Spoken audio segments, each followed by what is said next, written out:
freedom, man. That's what it's all about.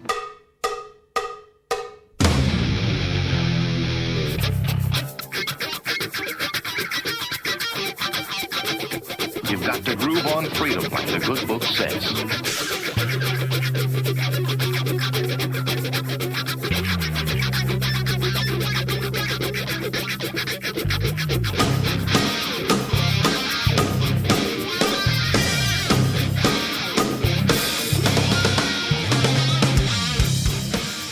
Welcome.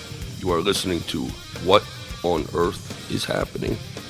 This show will discuss the topics of human consciousness, mind control, natural law, the occult, and all issues that affect the freedom of the people of Earth.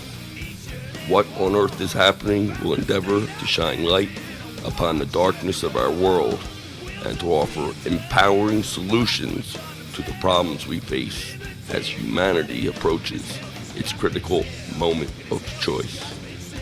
And now, here is your host, Mark Passio.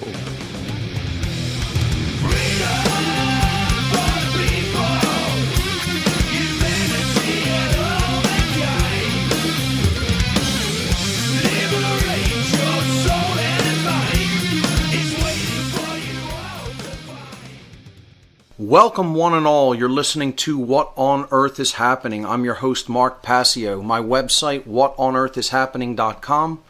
Today is Saturday, August 31st, 2013. We have a great show lined up for you here today. I'm going to be presenting today the homework results for the Natural Law Seminar, the very first Natural Law Seminar that was hosted here in Philadelphia from June 22nd, 2013 to July 27th, 2013. And I want to let everyone know that that seminar was a huge success. The students were great. I think a lot of value was taken from the seminar by all who attended, and there will be future ones planned. I don't have any information on that currently, but continue to listen to this podcast and to check the What on Earth is Happening website for announcements on future natural law seminars coming up here in the city of Philadelphia and possibly in the form of online webinars. So, some other quick announcements before we get into the subject matter for today. The videos for the Free Your Mind 2 conference are still actively being worked on. Chris, our great video editor, is doing a great job, and the preliminary designs that he's showed me look awesome. People are really going to be happy with the results. It's a lot of videos to go through and process, so please be patient. They're going to be ready in probably about another month. I don't want to make any absolute promises, but within the next couple months they will be released to the public. I spoke on natural law at the Gwynedd Friends Meeting House in Gwynedd, Pennsylvania on August 4th, 2013. And that was a great presentation. I really went into depth on natural law without making it the length of like a seminar, but it did run a little over 4 hours, that lecture, and that was videotaped. So we have that being worked on by video editor Tim Smith from Signs of the Time Media, and he is going to be releasing that fairly shortly. Hopefully within the next couple of weeks. We'll see how that goes, but that will be coming out, and I will have a link to that in my videos section as well. It'll be the first extended video on natural law that I've actually recorded for the What on Earth is Happening website, so I'm really excited about that, and I think that will really help a lot of people to understand natural law in a bigger way with a lot of visuals. So look for that soon on whatonearthishappening.com.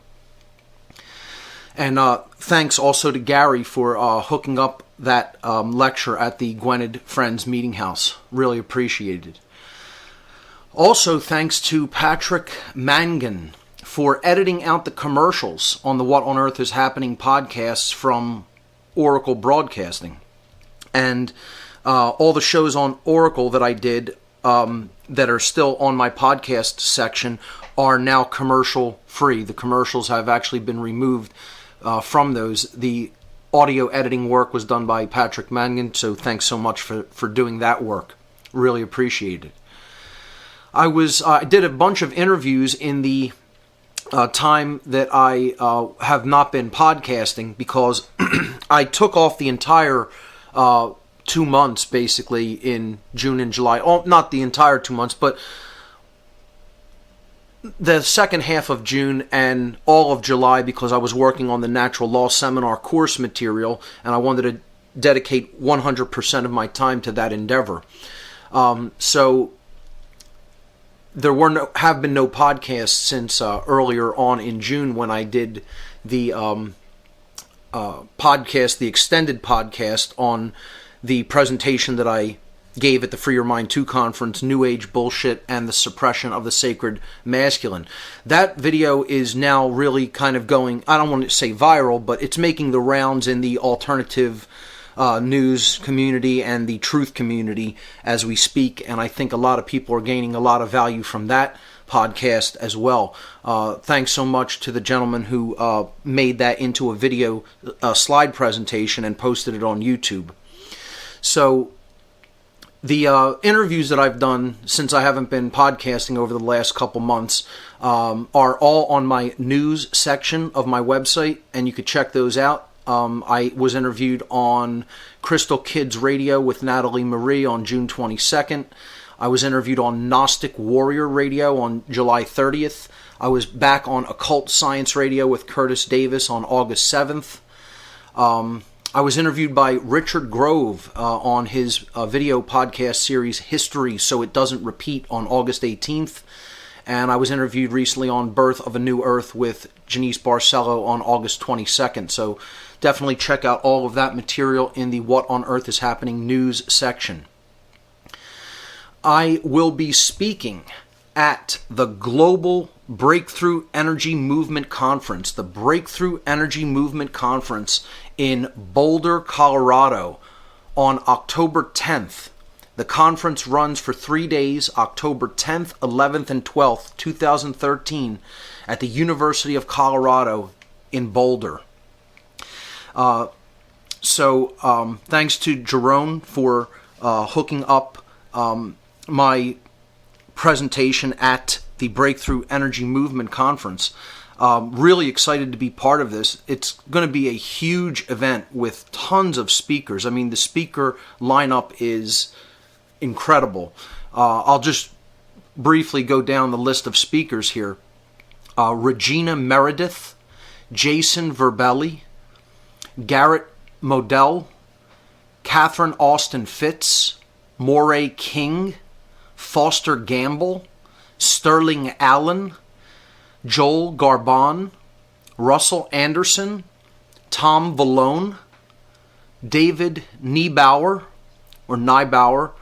Ruby Karat, James Martinez, Mitchell Rabin, Fernando Vosa, Ulf Dahlstrom, Dan Winter, Jason Matozo, Stephen Ross, Sasha Stone, Michael Tellinger, David Martin, Mark Dancy, Jamie Janover, Daniel Nunez, Erica Nunez, myself, Mark Passio, Michael Riversong, Mike Upstone, Josh Toms, Mark Brashay, Randy Powell, Mark LeClaire, Russ Grise, James Schmidt, Mike Waters, and Richard Dolan. So this is a who's who of the alternative energy community and consciousness movement. And really excited to be part of this conference coming up in Boulder. I'm speaking on Thursday evening, October 10th. And again, the conference runs from Thursday to Saturday, October 10th through 12th, 2013. You can go right to the front page of whatonearthishappening.com and click the banner on the front page for the Breakthrough Energy Movement, and go to that page, read all about the conference, and there is also a place that you can order tickets right from there. So do check out their website at Global globalbem.com. That's globalbem for breakthroughenergymovement.com. I will also be speaking at the Omni Hotel in New Haven, Connecticut. This is going to be taking place Saturday, October 19th, 2013. This is sponsored by Pattern Recognition Time. And thank you to Art and Chris Capozzi for setting all of this up. And this is going to be taking place again Saturday, October 19th, 2013 at the Omni Hotel. That's at 155 Temple Street, New Haven, Connecticut. The doors will open at 9 a.m. Advance ticket sales are a $20 donation, and that you could send a check or money order to Chris Capozzi. The address is on the flyer, which will be posted with this podcast. And the at-the-door tickets will only be $5 more, so it'll be $25 cash donation at the door. The topic will be natural law. It will be an all-day seminar, a one-day seminar on natural law, all day. It's going to be like, a David Icke style lecture where I'm going in-depth into the topic of natural law and covering everything about it. And I'm condensing that material into one day of information. And hopefully we'll have a nice crowd out there that really wants to delve deep into this material, understand it, and hopefully they will bring other people who need to see and hear this information. That's the key thing that we want to see happen here. We want to see people bringing other people out to it and say, hey, this is the why that underlies everything that's going on, that you see going on in the world. Here's what we can do about it. This is the causal factors. If we want to change what's happening in the manifested reality, we have to change what's going on in the things that are causing it. And those factors lie in the human mind, in the human psyche, in the human heart. And we need to understand and recognize those factors if we're going to change what's happening in the external domain. So everybody who's in that area, please definitely get together with friends and family members and, tell them this is information that you need to hear, that you need to see, that you need to be present for. Let's attend it together and make a day of it. So that's coming up October 19th in New Haven, Connecticut. All right, so those are all the event announcements, and let's move to our subject material for today, which is the homework results from the first natural law seminar here in Philadelphia. I'll be posting all the slides with the podcast, and I will try to do my best to be accurate in giving the appropriate slide number for the slide that I am talking about. So this is going to be in 4 sections. There were 4 homework assignments that had results that were tabulated. There was a couple other homework assignments that were essay related or ongoing work with others, that were related to ongoing work with other people. So they didn't have actual results that were tabulated and analyzed in the way that these other 4 weeks were. So while the seminar itself was 6 weeks, this is why there are only 4 sections of homework results with actual pie charts and graphics and things like that. So let's look at the homework results for week 1 of the natural law seminar. This assignment was given on week 1, it was turned in on week 2, and then these results were presented on week 3 to the class.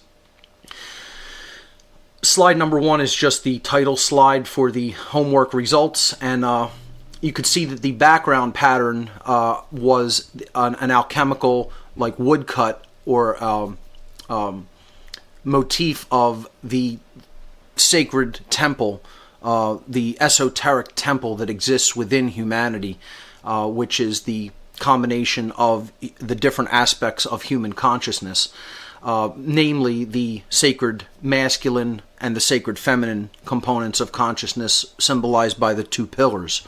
Symbolism which we've covered extensively here in former editions, episodes of What on Earth is Happening. So that's the title slide, and that's just a brief explanation for why I chose that background image for the natural law seminar. Okay, so what was the first homework assignment? The first homework assignment I'm going to read to you right now, and this is the results that we're actually going to analyze. The first class on the natural law seminar dealt with human desires and values. It dealt with objective truth versus the ideology of solipsism. It dealt with free will and personal responsibility. It dealt with the worldview schism, or the different types of worldviews that are held by people, like randomness and determinism. It dealt with the concepts of knowledge versus belief, holding a belief system versus actually having real knowledge, direct first-hand knowledge of something. And it dealt with the concept of human nature as it is thought about by most people versus conditions that they live in, which has often been called nurturing conditions, or simply nurture. So nature versus nurture was also a theme during week number 1. The directions for this homework assignment were as follows. The students were to choose 5 people each and ask them the following questions that are given in the homework assignment. They were supposed to choose someone other than their own spouse or significant other or their own children, but anyone else was fair game. In other words, I was trying to limit it away from people who actually live in their own homes as a spouse or children, because their thinking would probably be much more influenced by the person themselves than people who they don't live with. Although I allowed other family members, as long as they don't really, directly live with them in the same immediate household. The further instructions were to ask them these questions. Ask them to answer these questions, the 5 people that you chose, as honestly as possible, and to tell them that their answers would be recorded completely anonymously, so no one would know their names, and not to feel free to give completely honest answers. They were to present the questions to them in as clear, audible, and steady a voice as possible, using appropriate emphasis where necessary to ask the questions, and to make every effort not to influence their answers in any way, to try to, influence them toward one way or another, just to get their honest answers and record them anonymously. Their answers were to be recorded completely anonymously on the provided answer sheets, and then to be turned in next week's class. So let's get started with the first round of results. The first question was that they were to ask people is, what are the 3 things that you desire most in life? And the results came back that the number 1 response was happiness or personal satisfaction. Some people also said comfort and peace of mind for oneself. So their own happiness, their own satisfaction, their own comfort. That was the number 1 response of what people want. Okay, so I'll say this once again. The number 1 thing that most people want is for themselves to be happy, satisfied, and comfortable. That's the number 1 response. The second number 1 response was, the second response given was success, personal success, personal wealth, personal prosperity. In other words, they wanted their career to be successful and they want money flowing in. That's the number 2 response. Almost as popular as the first one, not quite. The first response had 20.61% of the total responses given for this question. The second, and again, this is slide number 2 for week 1 results. The second result was success, wealth, prosperity, career, money, totaling 16.03% of the total responses to this question. Number 3 was health, personal health, their own health.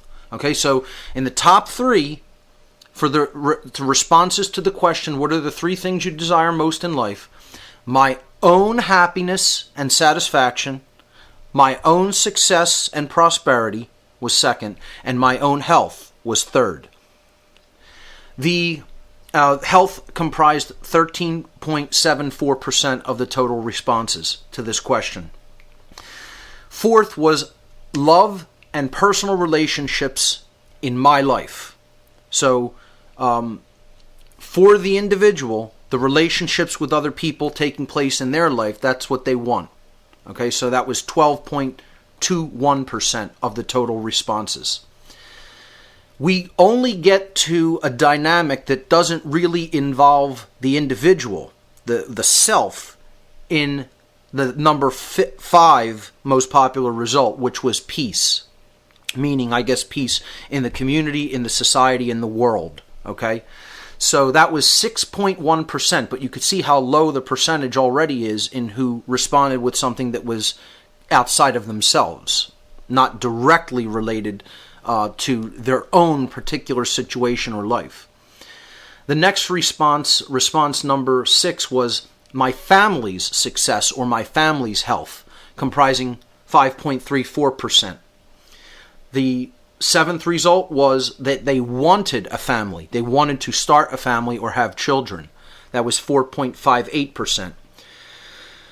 Another dynamic, so we went back to things related to service to the self or directly related to the individual. Then we go back to a non-self-serving response, which is freedom. Now that could mean their own freedom too, but in general, I think they mean freedom for, just freedom in the world in general. That was 2.29%. So just over 2% wanted freedom at all. And these are total responses. Of all the responses that everyone said, only 3 responses were for freedom, totaling 2.29% of all responses. Physical things and possessions, like a house, a car, etc., were as popular as freedom, totaling 2.29%.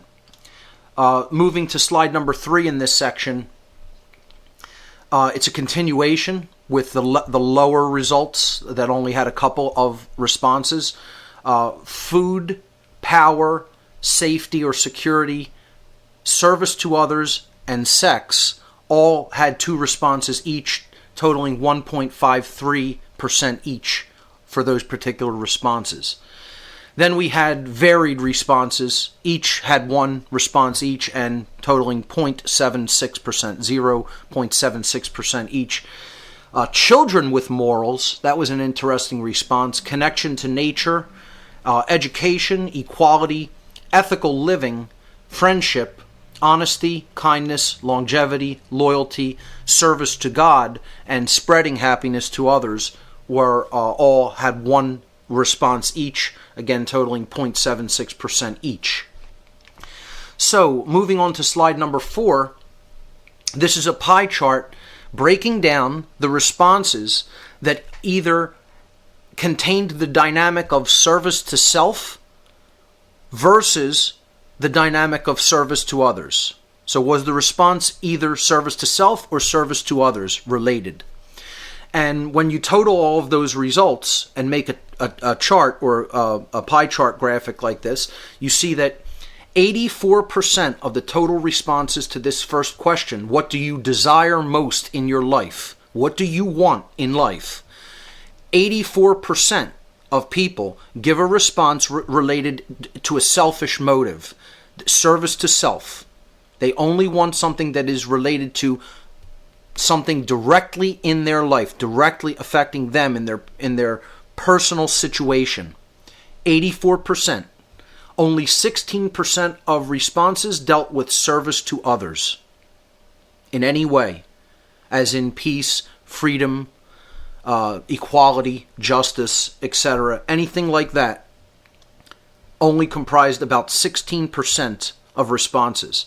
So an overwhelming imbalance toward service to self versus service to others. I would suggest that this is, again, forms part of the why that human beings are in the situation that they are in. Let's move on to the next slide, slide number 5. What are the three things, the question number 2 now, what are the three things you value the most in life? The three things you value the most in life. Not that you desire, but what do you value? These comprise your personal value system. Okay? The number one response overwhelmingly was family. And again, I don't think that that's a necessarily bad result to say that I value my family, the actual people around me in my life. However, this familial identification of these are the people who I identify with is still what I would call something that is not going to help to get done what we need to get done. It's not... yes, it is a value. Don't get me wrong. I'm not saying these people are not valuable to people. I'm not saying that you shouldn't value your family members or that you shouldn't value those who are very close to you in your life. What I'm saying is that family isn't it's not a quality that you value. When you really think of values, you're looking at a quality that is present in your life. Now again, we're saying it could be anything. We're not saying that you have to choose a value like faith or knowledge or truth or something like that. We didn't say you had to pick what is considered a conceptual value, that you could say anything. So if money is the thing that you value most in life, be honest and say money. If it's your jewelry or your clothes or whatever, the kind of car you drive, people were free to say anything here. I'm just pointing out that this is what people identify with. The things that people find the most valuable and say that they think are the most valuable are the things that they identify with in life. So it's interesting to see whether we're getting to things that could and should be considered real values versus things that are simply things that people identify with. I just wanted to make that clarification before we continue with the responses.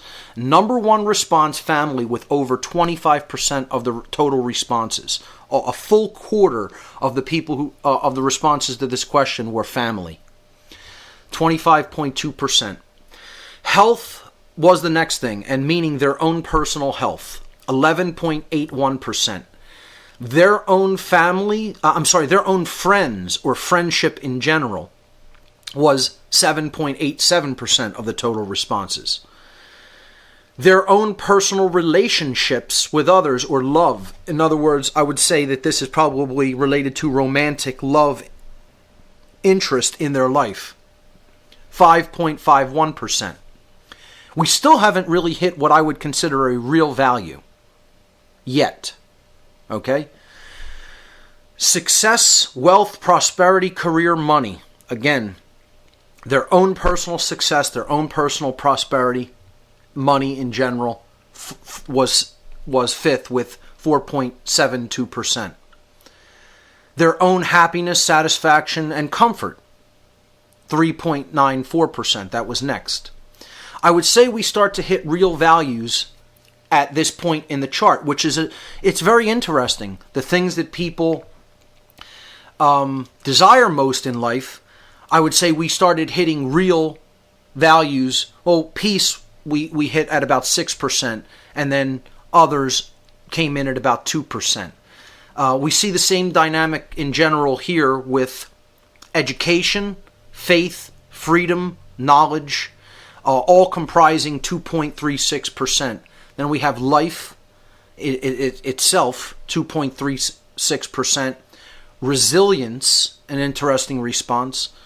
Courage or resilience, 2.36%. Respect with the same 2.36%.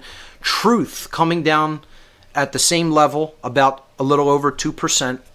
It was in the results. I was pretty shocked to even see that 3 people listed truth when responding to this question. What are the 3 things you value most in life? Okay.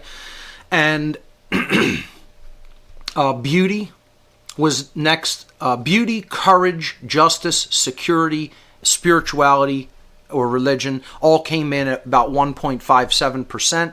And then varied responses, once again, with only one response each, comprising about 0.79%, 0.79% of responses.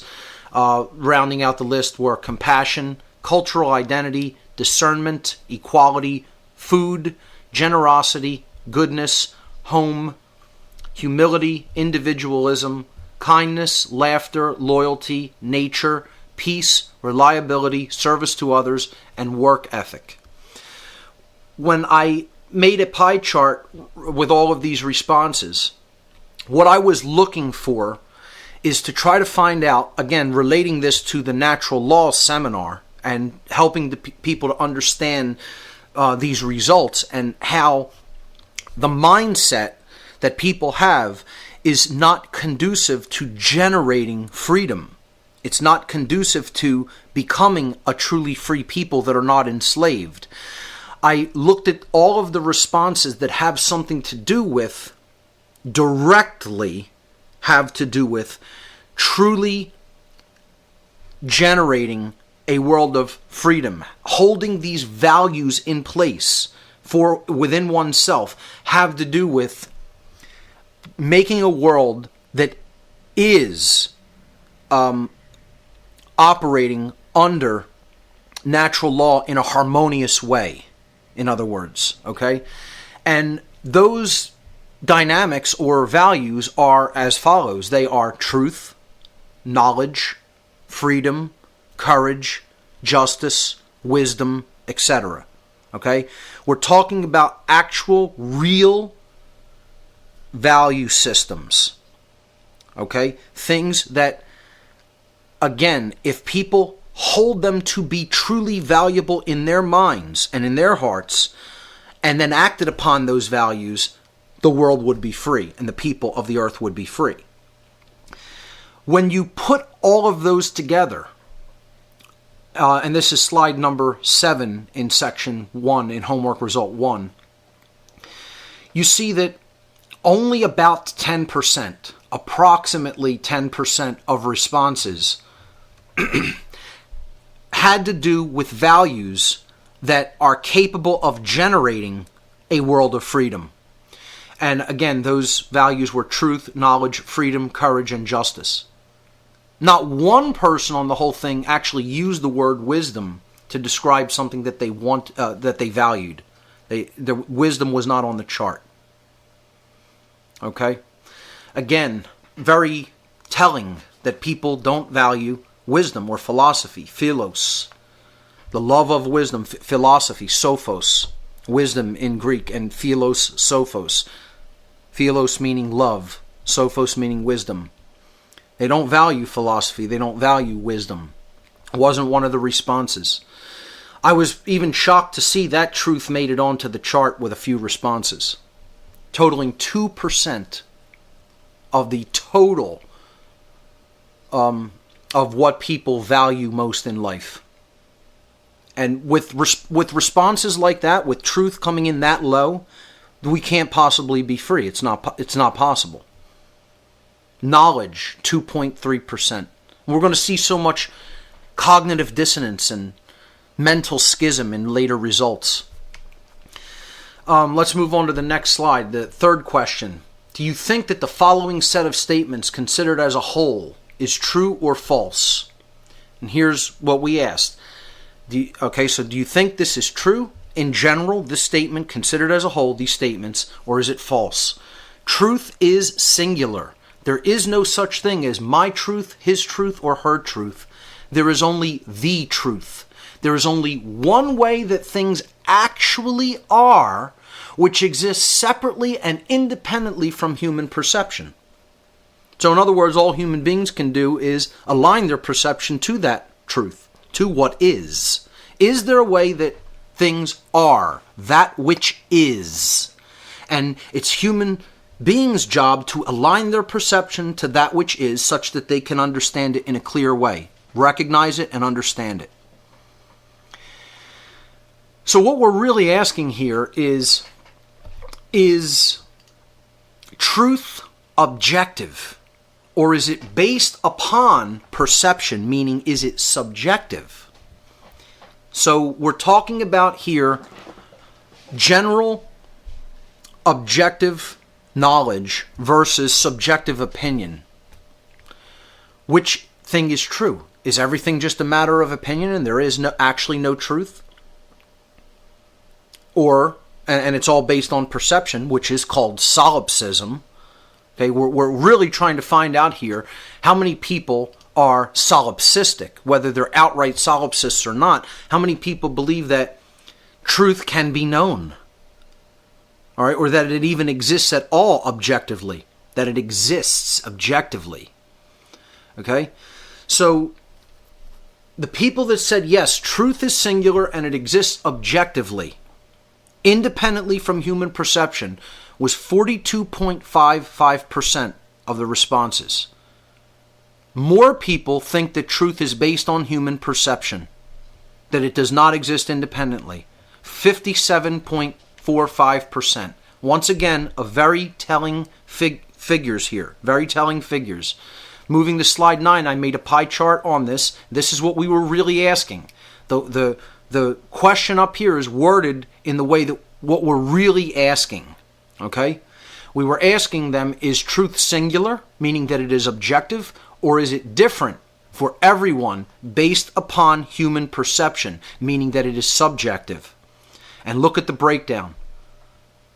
42.55% versus 57.45% that said it was objective. This doesn't bode well, folks. I mean, again, if truth is totally subjective and is a matter of opinion, we can get to make up what's right and wrong. That's why we're in the situation that we're in.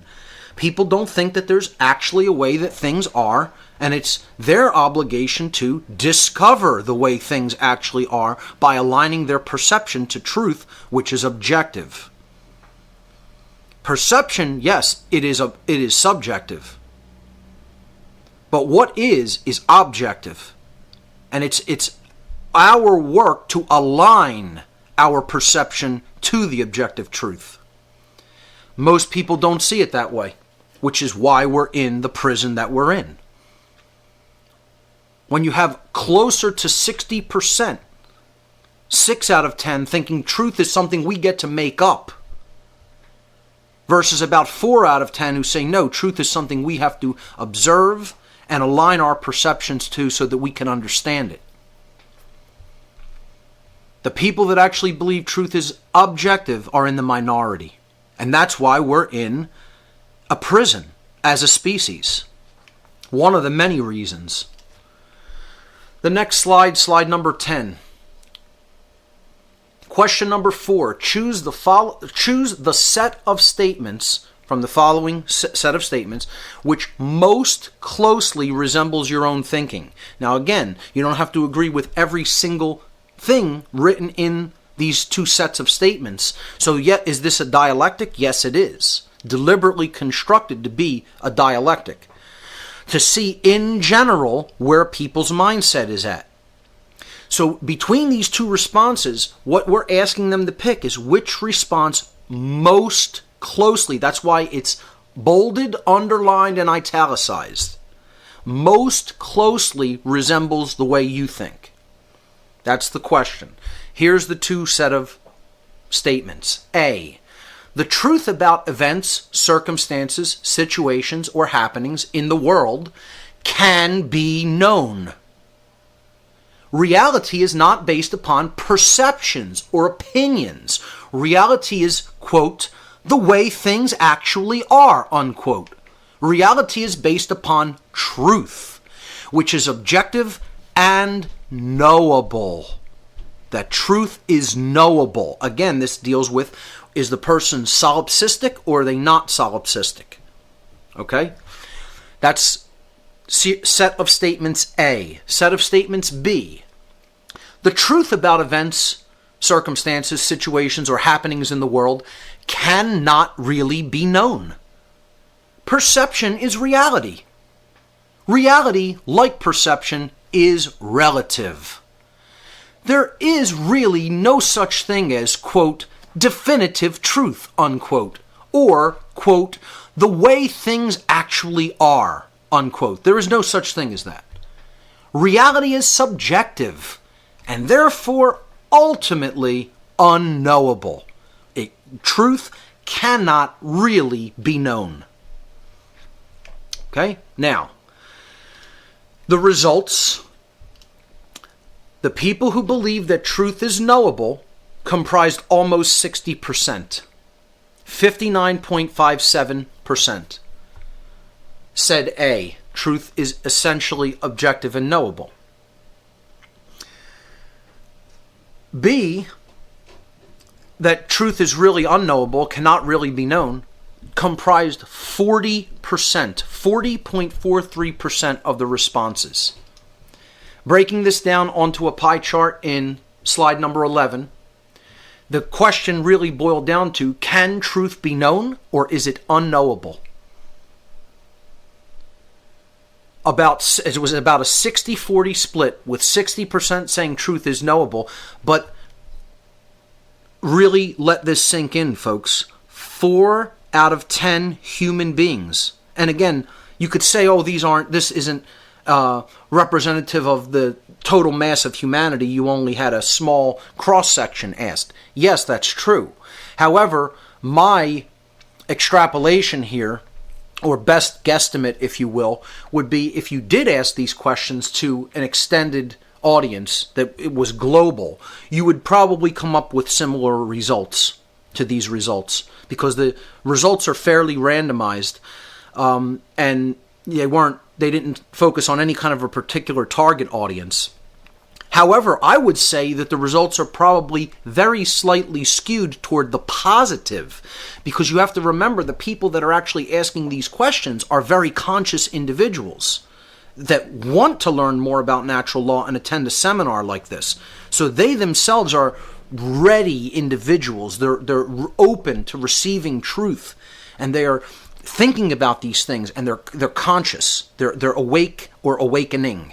And I would suggest that very dynamic skews the results toward the positive, because they're probably reaching out to some people that they know, and by definition, since they know them, they have influenced them in some ways in their life.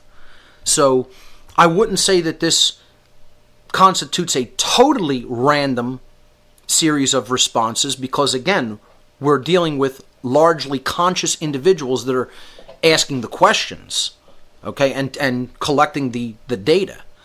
By definition, right there, you have, I would say, results that are going to be slightly skewed toward the positive. So I would probably say that this dynamic is worse in the world at large, and probably more than 40 people are solipsistic and believe that truth cannot be known. But it's about a 60-40 split, which to me is incredibly disturbing already. And it should be incredibly disturbing to anyone looking at these results. That a full 40% of people believe that it is impossible to know anything. It is impossible to know truth. Essentially, knowledge cannot actually be acquired. You can only have an opinion on something. Imagine that. Imagine. It's amazing. Amazing. Moving on to the next slide, slide number 12 in section 1, homework result 1. The next question, question number 5, was on a scale of 1 to 10, with 1 being the least and 10 being the most, how important is the role of truth and knowledge in your life? So we just had a bunch of people in the previous question say that truth is subjective and truth is unknowable.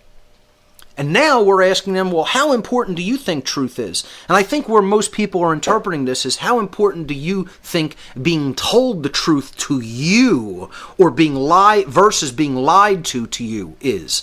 That you are receiving something that is true. Okay? 46.81% of all total responses were a 10 for this result. 10 out of 10.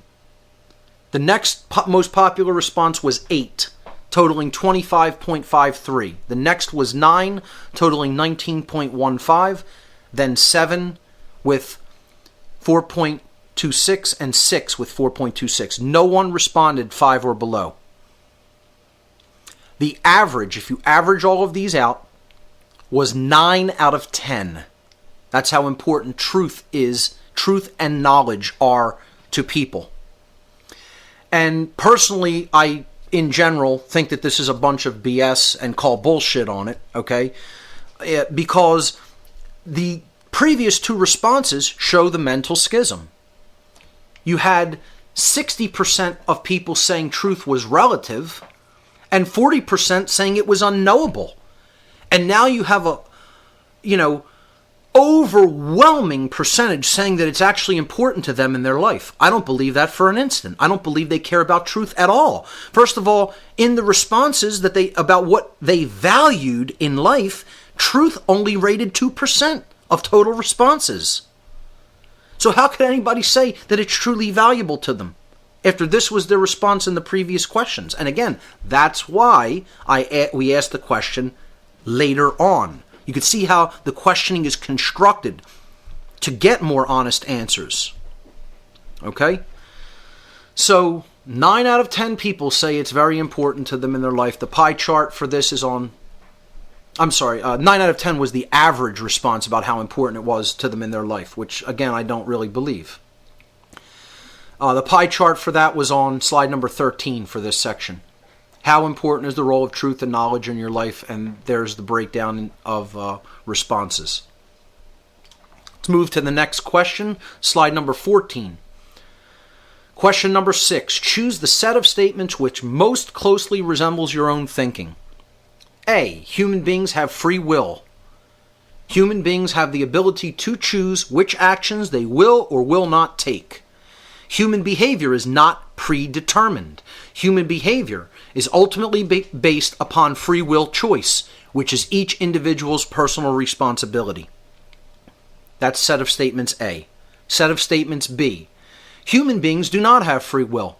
Human beings do not have the ability to choose which actions they will or will not take.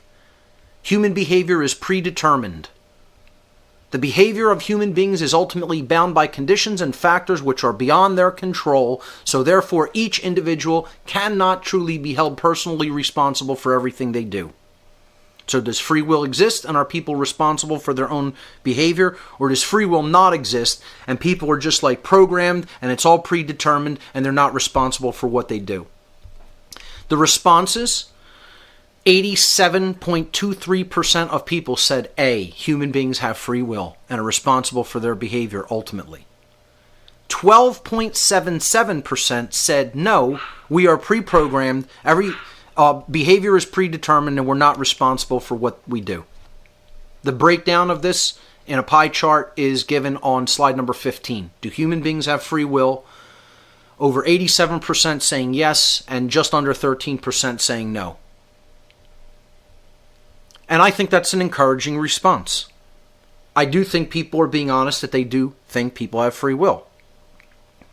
Because I think inherently people know that that's true. We do have free will.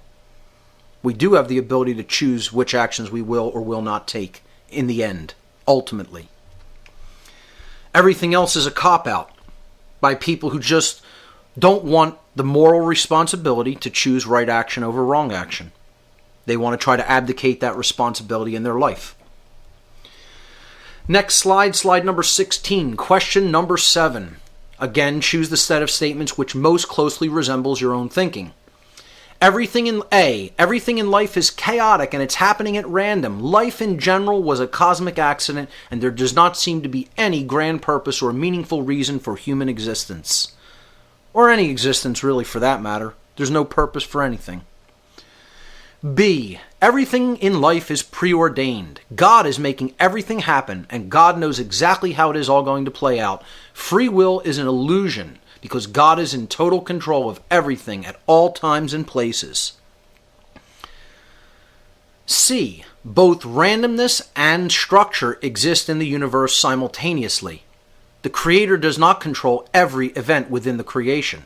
We have been gifted with free will to choose our behaviors, but when we act, there are consequences to our actions which ultimately create the reality that we experience. The people who said A, everything is chaotic and happening at random, comprised 8.51% of responses. The people who said B, everything in life is preordained and God controls it all, 10.64% of total responses. And C, both randomness and structure exist simultaneously. So what we were getting at is, are there such a thing as consequences to our behaviors? Yet, there is also free will to choose our behaviors. So there's that structure and randomness existing simultaneously. And question C, 80.85% responded with C, the overwhelming majority. Looking at this breakdown on a pie chart in slide number 17, is your worldview one of randomness, determinism, or a mixture of both? That's essentially what we were asking there. And you see the breakdown there. About 10% each, approximately 20%, either falling on the side of randomness, which is a very left brain worldview, or determinism, which is a very right brain worldview, with about 80% saying no, they think it's a mixture of both.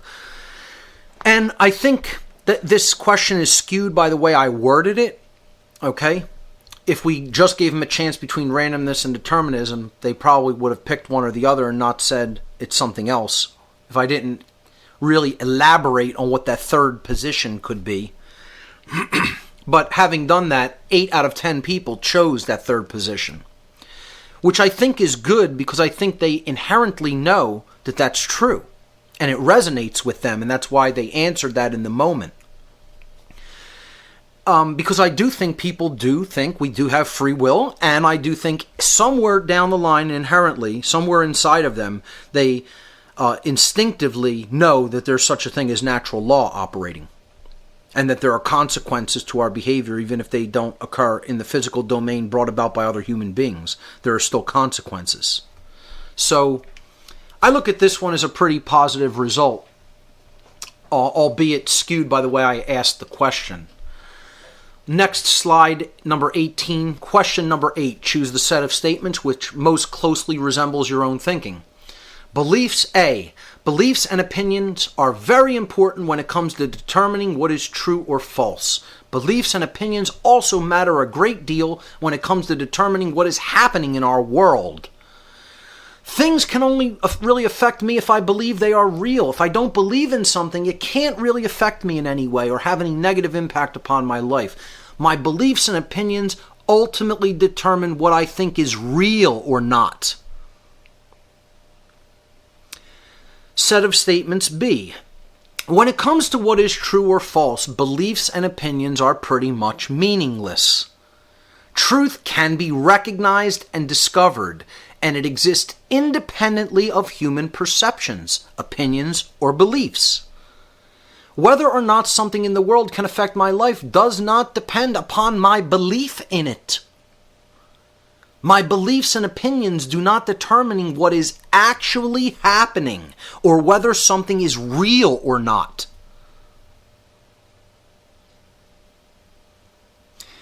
The responses. 34.04% of people believe that beliefs and opinions are very important when it comes to determining what is true or not. 34% think that their own beliefs have to do with whether or not something is true. The people who said B formed 65.96%, almost 66%. This is broken down in a pie chart on slide number 19. The question that we were really asking here, worded differently, is, are your personal beliefs important when it comes to determining truth? In other words, are you the arbiter of truth? And a full third of people believe that they are the arbiter of truth. 34% of people saying, yes, my beliefs ultimately determine whether something is real or not. Now, people will say, well, hey, it's good that more people are, saying no, that's not true. Almost 2/3. But think about how disturbing this is. 1 in 3 people believe that they get to make up what's true or not based on their belief system at any given time. Think about that. 1 out of 3 people believe they can get to make up what's true based upon their belief system at any given time. That's what we're really seeing here in this result. If that doesn't disturb you, I don't know what will. Next slide, slide number 20. Question number 9. When encountering information that conflicts with something you currently believe to be true, which statement below most closely describes your approach to that information? A. So what we're asking is, you encounter information that's uncomfortable because it conflicts with your pre-existing belief. How do you handle that? A. I usually think that information like that can't possibly be true. So more likely than not, I will not look into it for myself to see if there is anything to it. And B, I will usually check to find out if the information has merit or not after I look into it for myself. If I determine it was true, even if it conflicted with what I previously thought, I will adjust my own views accordingly. Now, this is one of the most skewed responses that we got. Overwhelmingly imbalanced response toward one answer or another. The people who said A, they will not look at any uncomfortable information even if when it conflicts with their pre-existing beliefs, only formed about 2%. 2.13%. As a matter of fact, only one person would admit that. Giving response B, that if they encounter information that's uncomfortable, they'll look into it for themselves. They'll determine whether it's true or not, and then they will adjust their own perceptions, their own views accordingly. They will do the diligent research, even in the face of the total discomfort that it causes them to look at their own existing belief system and say, wow, I was wrong about that, and then they will admit that they were wrong and they will adjust their views accordingly. 98% of human beings said, yes, I will do that. And do you know what? Let's look at this for a moment, folks. Let's look at this being one of the most completely imbalanced responses that we got. Overwhelmingly, people are convinced in their own mind that they will look at something that conflicts with their pre-existing belief. 97.87%. So this is broken down in the pie chart on slide number 21. When encountering uncomfortable information that conflicts with something you currently believe, do you dismiss it or do you look into it for yourself? And there's the pie chart breakdown. Slide number 21. Do you know what this represents ultimately? This represents a whole lot of bullshit. That's what it represents. All I have to say is that these people are doing nothing but lying to themselves. And I'm going to prove it. We're going to prove this. Not just going to make a ad hominem attack and speculate. We prove this in the next homework assignment, which is coming up. Okay? And show that the dynamic is actually almost entirely reversed. Sadly. But for now, that's all I'll say about that result, and we'll revisit it a little bit later. Next slide, slide number 23. Question number 10. Choose the set of statements which most closely resembles your own thinking. A. Human nature is fundamentally bad. People are born with many flaws and they generally stay that way throughout their lives. It is pretty much impossible to change human beings' nature. That's just how it is. B. Human nature is fundamentally good.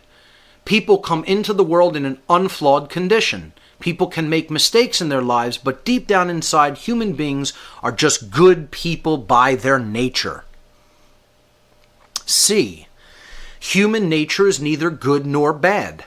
The human condition can be influenced toward either the positive or negative, based upon the quality of surroundings and life interactions in which human beings exist.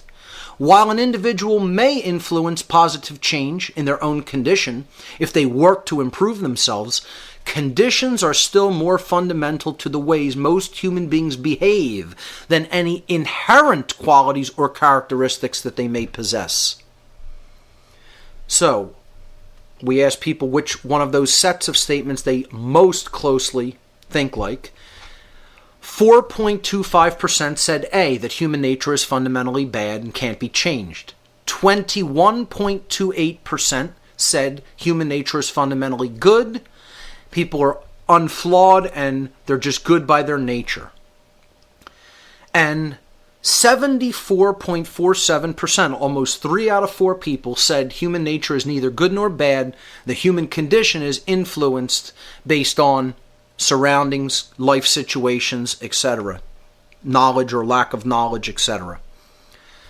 Now, while yes, I agree with that result, that 3 out of 4 people said that the way people behave is influenced by conditions, okay? That's ultimately our nature, that we are influenceable and programmable. I agree with that. What I do highly suggest is that this is another very skewed result based on how I asked the question, how the question was worded. More people will go with that third response instead of the first 2 dialectical responses when given a choice to take the third option. Even though that third option, yes, I do feel that it is true. So again, this is a good result, but I think a skewed result nonetheless. The pie chart is on slide number 24. Is human nature good, bad, or simply influenced by the conditions in which the human being lives? So is it actually about nature, or is it actually about nurture? And 3 out of 4 people are saying it's about nurture, which again I believe is true. Let's go to slide number 25. Question number 11. What is the first single word that comes to your mind when you hear the word occult? Occult. And as predicted, the number 1 response was evil or bad, with comprising 21.28% of the total responses. Evil, bad, darkness, danger, or negativity. The next most popular response, very interestingly and surprisingly, was, I have no idea what that word means. I don't know what the word means. I've never heard the word before. Now think about that for a minute. 17% of people who were asked what the word occult meant said they've never heard of the word. An additional 17% said that they feel that it is simply associated with a particular form of occult practice, such as magic, witchcraft, voodoo, or devil worship. So those responses totaled 17% as well. The 4th most popular response was the correct answer. Hidden, to hide, or secret, kept secret. With 10.64% of people actually getting the right answer about what the word occult means. Non-related or nonsensical or just completely other wrong answers were 1 each, totaling about 2% each, with black, brainwash, Catholicism, control, deceive, fringe, Hollywood, incorporeal, religion, scary, science, spirit world, stars, talismans, truth, or wow. A lot of those don't even make any sense, but those were the other responses. I broke this down.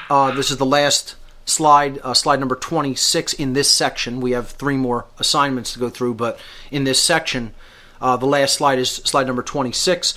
What is the first single word that comes to your mind when you hear the word occult? This is the breakdown on a pie chart, with only about 10% of people knowing what the word occult means. 90% of people do not know what that word even means. And we think we're going to get out of this situation with 9 out of 10 people not even knowing what the word occult means. let alone looking into it or studying it in any form of a deep way for themselves. Good luck with that.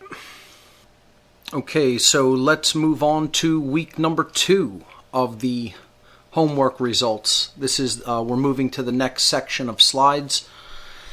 Slide number 1 is the title slide, week 2 homework results. Slide number 2 is the directions for this week's homework. In week number 2, I gave a homework assignment that people had to actually interact with another person and try to convince them that they were wrong about something that they currently believed, essentially. So here's the actual instructions. Choose one person whom you feel is partially or completely uninformed regarding and even possibly resistant to discussing something that you consider critically important to understand during the times in which we are living. For example, the false left-right paradigm, the police state measures that are being taken against the public, 9/11 truth issues, the fraud of the Federal Reserve System, United States military imperialism, poison in our food, water, drugs, vaccines, etc., chemtrails, eugenics, etc. Any of these topics or anything else, just something that you feel is very important to understand and you feel that this person is completely uninformed about and don't know about and need to know about. And you want to pick somebody who you know that they're uninformed or that they're even resistant to discussing these topics. Attempt to engage this individual in a conversation about the topic you've chosen. Bring any necessary documentation or evidence you wish to show them. Your specific aim and intent should be to help this person to understand why this is something that is important for them to know about. Engage the individual for at least 15 minutes, pressing them even if they say they are not interested in the topic. If their reaction is cold or unresponsive, attempt to find out why they don't want to discuss the topic or why they are so resistant to hearing information which conflicts with what they already believe. Write an essay about your experience, citing details about the mental and emotional dynamics experienced by both yourself and the person you chose to engage. I specifically want to hear about what the other person said in response to the information you attempted to convey, your perception of what the other person was feeling, and most of all, what you personally were feeling during this discussion. Do not use names, including your own, when describing the experience. So this is a completely double anonymous thing. I didn't want to know who was writing the essays. I didn't want to know who they were interviewing. All I was interested in is the dynamics, the emotional and psychological dynamics involved in the interaction between these individuals. Okay? So let's look at the results. There were 9 interviewees altogether out of the people who actually did this assignment. Their ages were 21, 30, 38, 40, 50, 55, 63, 68, and 74 for an average age of interviewees, or the people who were actually approached to discuss these topics with by the students. Their average ages were 55, the average age. We asked people to ask them for their professions if they wished to give it. So we had a builder who was, and believe it or not, it's very interesting, the topics that they chose to, the people chose to confront certain individuals on certain topics. So the builder was confronted on 9/11 truth. So he should know engineering skills and building, factors. And we'll look at the results. But the law student was approached about the police state measures that are happening. The nurse was approached about health and how the modern so-called health system is not really helping people to generate health, but instead largely hurting them through the form of medicine that they're practicing. And the teacher was talked about so-called education, which is indoctrination. Those were the 4 people that actually gave their professions. So we had a builder, a law student, a nurse, and a teacher involved in this interaction. That was slide number 3. Now slide number 4 shows the mental and emotional dynamics of the interviewees, the people that are being actually asked to discuss these things. Okay? And again, many different topics were given. And what we saw is that the dynamics that were expressed by the people who were confronted or, were approached to have a conversation on these things were all either skewed toward left brain imbalance or right brain imbalance. There was absolutely no centeredness or no blending of the hemispheres of the brain. It was always, at every time that they were responding, the responses were always imbalanced toward one brain hemisphere or the other. So let's look at this slide in depth and look at some of the mental and emotional dynamics that were taking place within the minds of the interviewees. They were in the essays that the students wrote. They described that these people contained that these dynamics were going on in the people that they were, quote, interviewing or having a discussion with. That they were emotionally disconnected and completely didn't care about the topic that was brought up.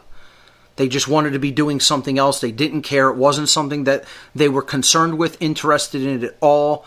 They were emotionally detached and disconnected and didn't care. That's one of the dynamics that you saw throughout the essays. They said that they had a lack of imagination or displayed completely inside-the-box thinking. Now, not to suggest that they should be imagining things instead of try to discover the truth, but what they were saying is they couldn't imagine that the truth could be something other than the way that the official story that they had already accepted or the official paradigm that they had already accepted was. They displayed complete closed-mindedness, denial. They were in denial. No matter how much evidence was given to them, the evidence didn't matter. They were unwilling to look at the evidence. They were completely unwilling to look at the evidence. If it was in contradiction to their pre-existing belief system or paradigm, they did not want to hear it at all. Okay, and this is completely the opposite of what they said in week number 1. It wasn't the same people, but in general, people said, oh, we're open-minded, we're willing to learn new things, even if it conflicts with what we already think. And nothing could be further from the truth. They were completely closed-minded, and they were in complete denial. And that they were unwilling to look at any of the evidence. There was condescension and dismissal of the evidence, even without looking into it at all. Total condescension, total dismissal.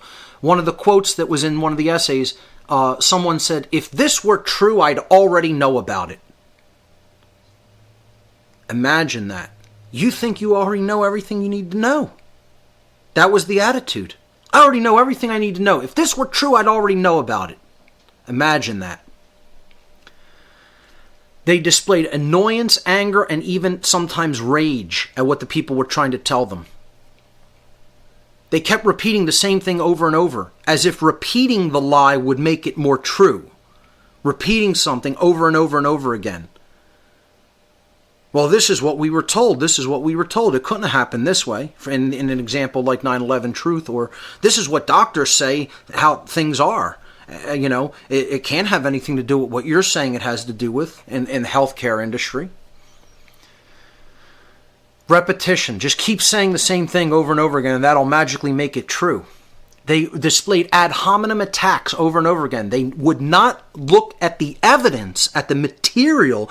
All they would do is say, you're crazy. You're a conspiracy theorist. Ad hominem attacks. Attack the messenger. Try to say something nasty about the person who's trying to give the information, but forget about engaging the information. Doesn't matter what the information is. You're not going to say, I'm going to refute this based on this evidence to the contrary and provide the evidence. No, you're just going to say, I think you're crazy. An ad hominem attack. Someone even displayed bigotry when they were talking about 9/11. disdain for Muslims and etc., disdain for others who are not like themselves. And then there was selfishness. Some people said, well, even if I admit that this is happening, this doesn't concern me directly. Or I'm not going to try to even do anything about it unless it actually affects my own personal life situation, in my own personal life. Whatever other injustices are going on, that's outside of myself, and I'm not concerned with that until it happens to me. Someone actually said that in one of the essays. Selfishness and concern only for oneself. And people repeatedly made justifications, trying to say, well, this is okay because, etc., so forth. Offering justifications for wrongdoings and injustices that were happening constantly. The right side of imbalance, the right brain imbalanced mental and emotional dynamics that were written about in these essays after I broke down the essays and analyzed them, are as follows. People said that they felt that these people that they were trying to speak to and give information to were completely indoctrinated, that they had just totally accepted what had been told to them through an indoctrination tactic and weren't interested in real learning. That they weren't interested in actually going through an educational process which involved truth discovery methods. They just were constantly just wanted to accept and receive whatever the, quote, experts or the officials or the official story pumped out. Okay? They displayed continuous logical fallacies and inconsistencies in attempting to even refute the evidence that was being presented to them. Because again, these people who were talking with them brought a lot of evidence to support their claims. In trying to refute their claims, it was all only based on opinions and logical fallacies. They never attempted to refute the claim with any counter of information, ever. So only logical fallacies and inconsistencies were offered as refutation toward the students' evidence that they were providing when they made their claims. Okay? Another right brain dynamic was naivete and blind belief. Or in other words, total acceptance of the official information without any supporting evidence to back it up. They just believed it like a religion. Again, a hallmark of right brain imbalance, naivete. Cognitive dissonance. Their pre-existing belief was conflicting with something that could be shown to them and demonstrated absolutely. So their pre-existing belief conflicts with reality and overrides the reality. They would rather choose to believe in something rather than to accept data or truth which was being shown evidentially with actual provided evidence. They were constantly deferring to experts. Well, the people on the news said this, the government said this, the doctor said this. It didn't matter what could be shown to them to the contrary about those statements. They would say, well, that's what the news said, that's what the media said, that's what the government said, that's what the doctor said, etc. Okay? So, deference to experts. Trust of the mainstream media was displayed over and over again. One of the quotes by one of the interviewees, why wouldn't I have heard about this on the news? If this were true, the news would be telling us this. People still believe this. They don't understand how the media is completely owned and controlled and co-opted and is being used for evil propaganda. They don't get it. Most people still don't get it, folks. Please do not think you're in the majority, the people who understand what's going on in this world. There's a lot of work to do to bring a whole lot of people over to the side of the truth, and we have to get busy doing it. So, more right-brain forms of imbalance, trust of government. Not only did they trust the mainstream media by saying, why wouldn't they have told us about all this on the news? They trust the government. Why would the government lie to us? They're about our best interest. They're about helping people. They're about providing for us. They're about defending us. Why would they be lying to us about this or that? Why wouldn't the government be telling us the truth? This is where people's mindset is at, ladies and gentlemen. They still trust the government. And finally, people wrote that the interviewees expressed total lack of will to understand. Lack of will, complete disempowerment. No desire to want to know. No desire to want to change. People, the older people would say, I'm too old to change. When people were presented with different things you could do to take charge of your health and give up the unhealthy ways of eating, they would say, that's too difficult to do. I can't do that. I don't have the will to do that.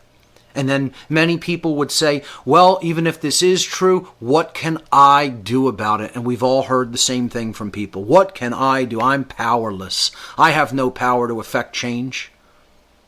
What can I do about it? And these are all, again, hallmarks of right brain imbalance, no will. So we had that schism, the mind control schism. Total left brain imbalance, I know it all. I'm going to attack the messenger. This can't possibly be true, or I would already know about it. I don't need to look at the evidence. I already know. Left brain imbalance. Right brain imbalance, I can't do this. I can't change. Other people know better than me. What can I do? Why would people who say that they have my best interest be lying to me or trying to control me? Okay? Those were the dynamics of almost all of the people, as we will see, who were interviewed or who were confronted with this information, or who were attempted to have a conversation with about a particular topic that made them feel uncomfortable. So slide number 5 shows the mental and emotional dynamics of the actual students of the seminar, the interviewers, those who were coming to these people with the topic. The natural law seminar students, I wrote underneath there, NLS students or interviewers.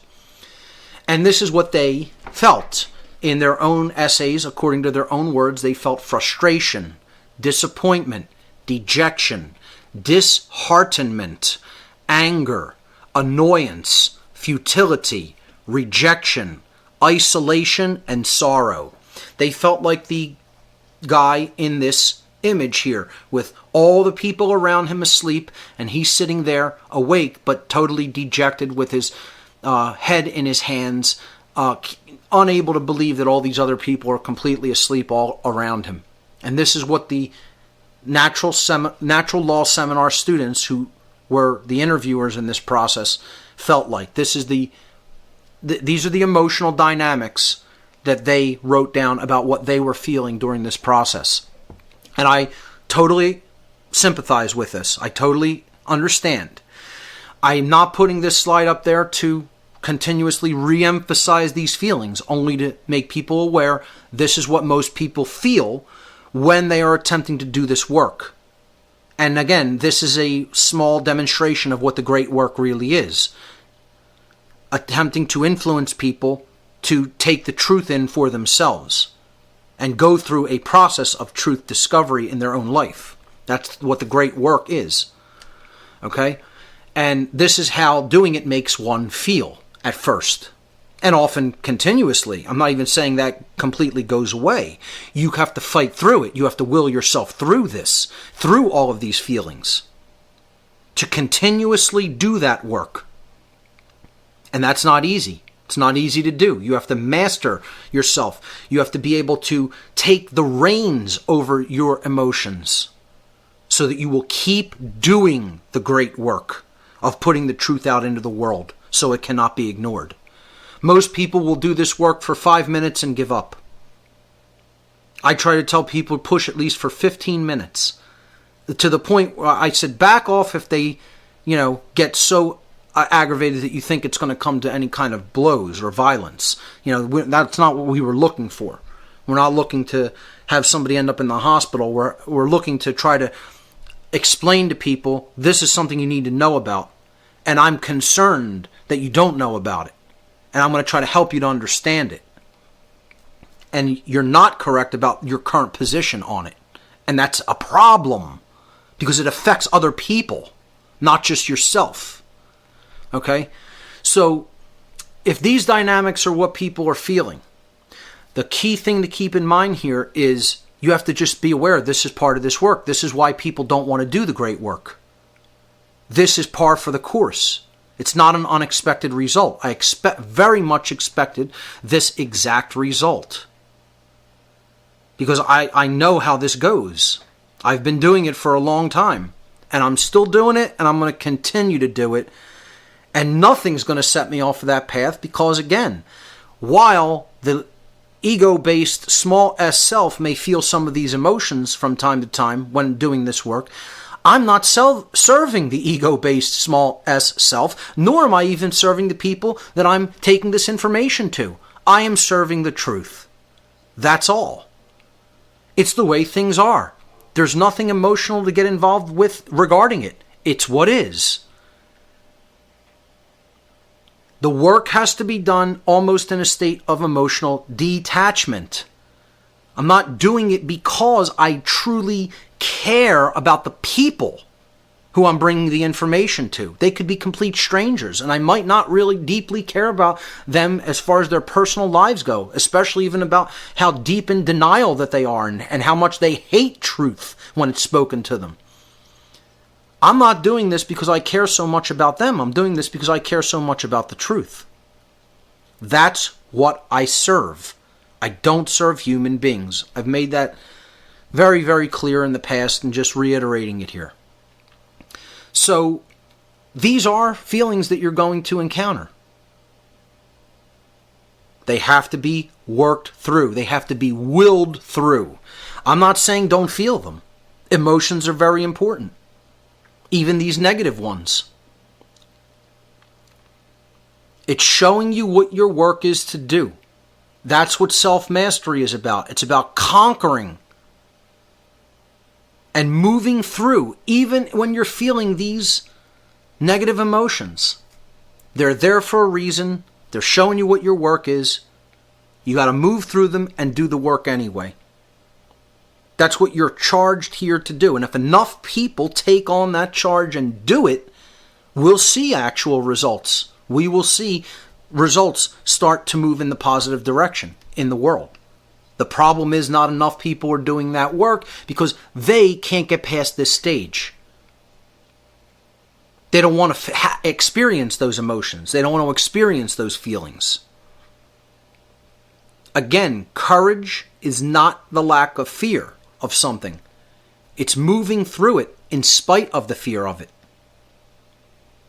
And that's what sets so many people off from the great work. They don't want to feel like this. They think, oh, if I do this like you're doing, I'll feel like this all the time.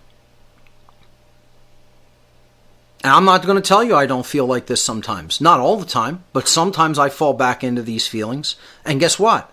It doesn't matter. I work through it. Trudge through it if you have to. I don't let that rule me. I'm still going to do the work. I'm still going to put the truth out there.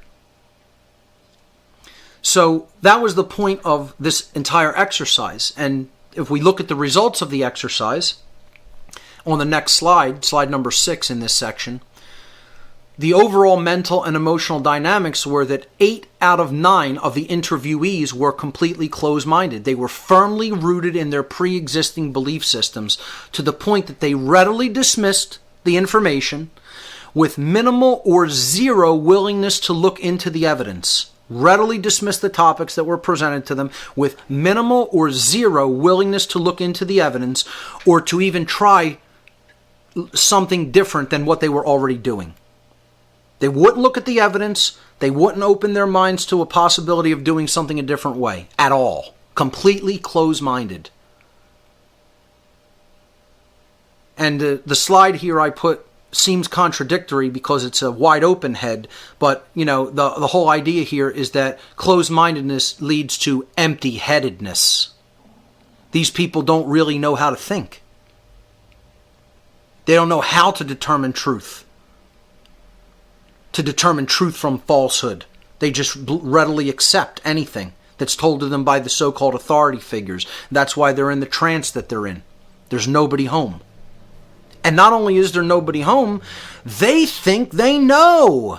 This is what I've called negative knowledge. Not meaning negative in good or bad sense, meaning negative in the less than zero sense. Less than zero knowledge they have. Not only don't they have any real knowledge, they have no truth that they've taken in. In the place of truth, they've fed a whole bunch of lies. So to get back to square one where they know zero, you'd have to do a lot of emptying of all those lies out of the head. To get back to a clean slate where you could start putting it in with putting good information into the brain. Negative knowledge. The total percentage here is 88.89%. Almost 90% of people displayed total closed-mindedness in this experiment. In the next slide, now I don't make these numbers up, folks. They are what they are. Okay? So again, we're going to see a little bit of synchronicity here, symbolism. 11.11% of people were open-minded. 11-11. For those people who are into the whole 11-11 phenomenon, which I most certainly am. And during my awakening process, I must have seen 11-11 millions of times. Not thousands, not hundreds, not thousands, probably millions of times. It's unbelievable how much this number comes up during a personal awakening process. I would say that that's what it is. It is a call to awakening. You know, I very briefly, I think, talked about it in the past, but amazingly, 11.11% of people displayed open-mindedness. That was one individual. One interviewee was open-minded enough to look at the evidence that was shown to him that conflicted with what he already believed, and he wanted to hear about the reasons, the causal factors, and he expressed to the person who brought the information to him gratefulness for having had that conversation with him. One person out of all who were, quote, interviewed. So imagine that. One person out of those 9 was open-minded at all. And we saw overall that really that means that, moving on to slide number 8, that there was only one conversation that took place. All of the other things were confrontations. Until you get to a point where there's some sort of a mutual exchange of ideas, okay, and there's a flow going back and forth instead of one person attempting to give information and hitting a wall. Okay? And there is absolutely no flow of information. There is no respect back and forth. It is just a one-way thing. That's a confrontation. It's not a conversation. And again, to converse means to change together. You're both learning something in the process. Not to say that there's nothing to be learned from those confrontations, because you could have planted a seed in that confrontation that might spring at a later date. I won't use names here, but I'll just give a little anecdote about something that could be considered initially confrontative, but then eventually blooms later on.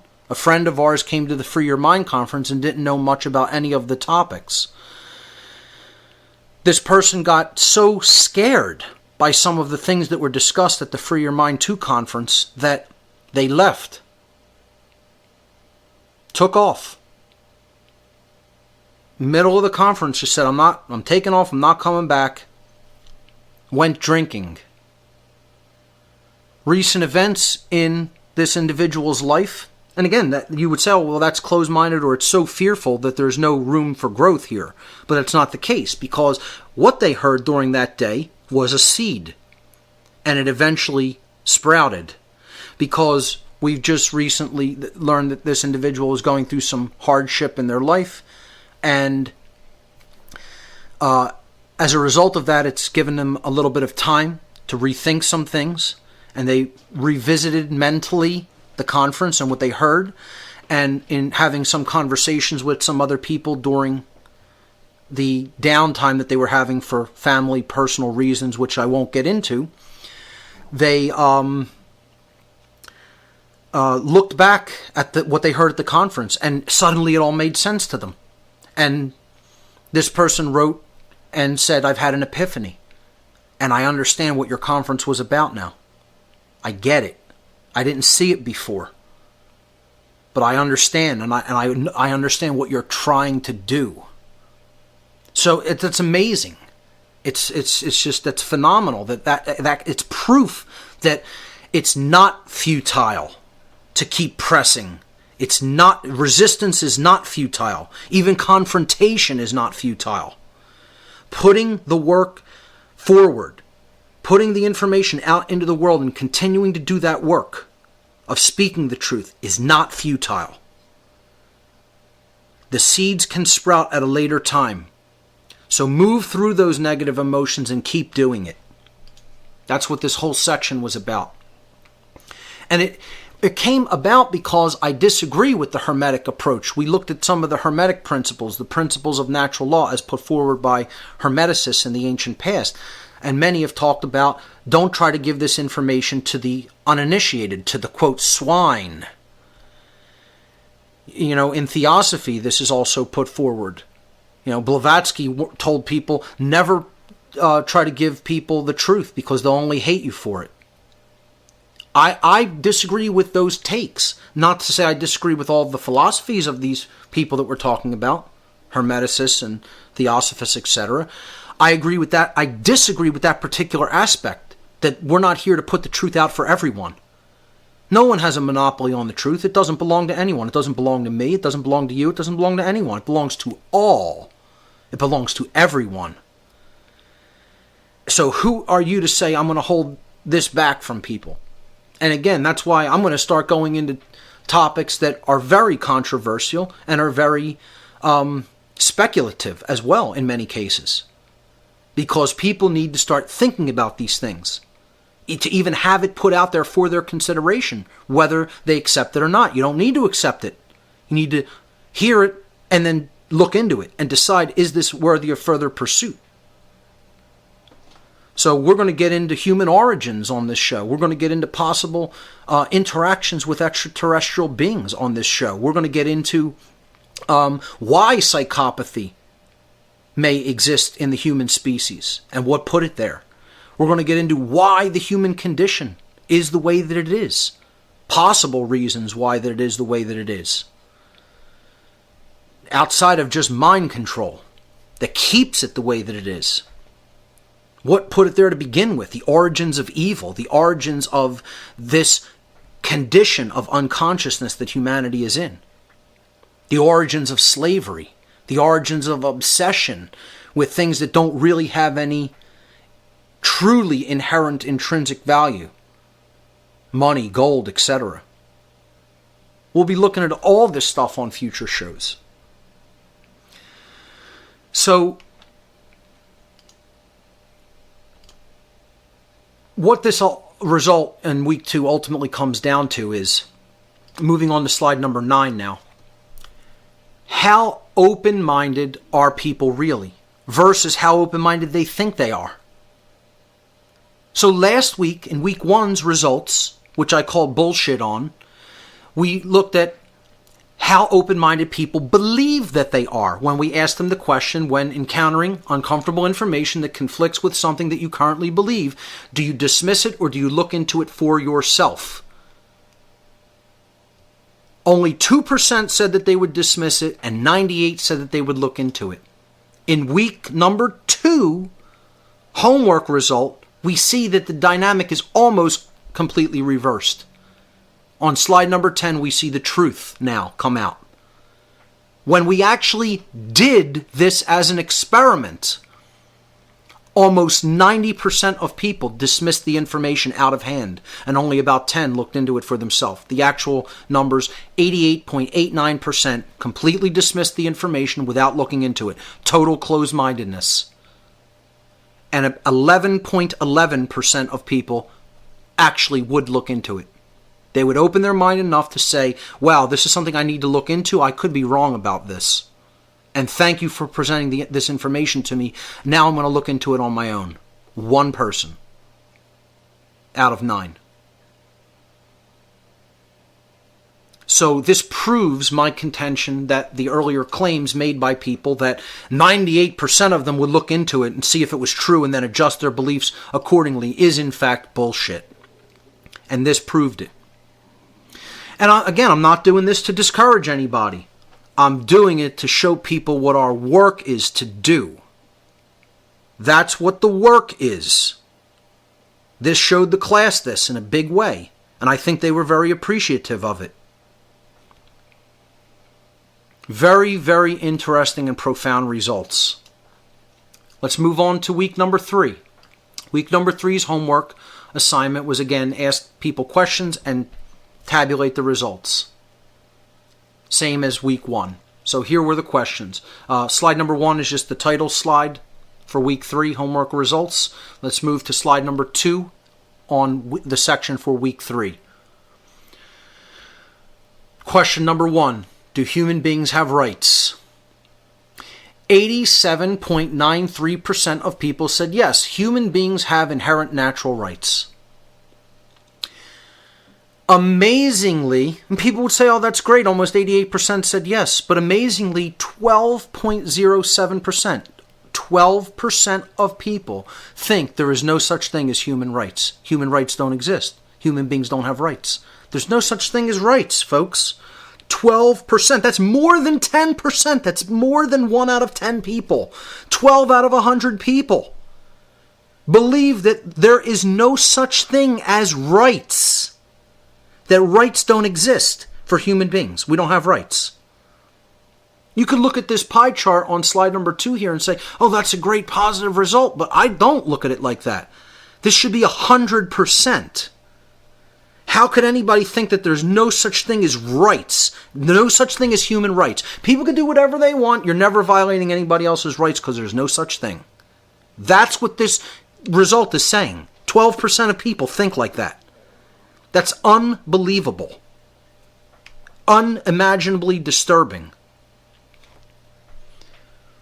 Slide number 3, question number 2. Where do human beings' rights come from? So if human beings do have rights, where do they come from? A, here's the choices. A, our rights come from the creator of the universe, and as such, they are the unalienable birthright of every human being. Choice B, rights are philosophical constructs created by human beings, so ultimately they come from human beings themselves.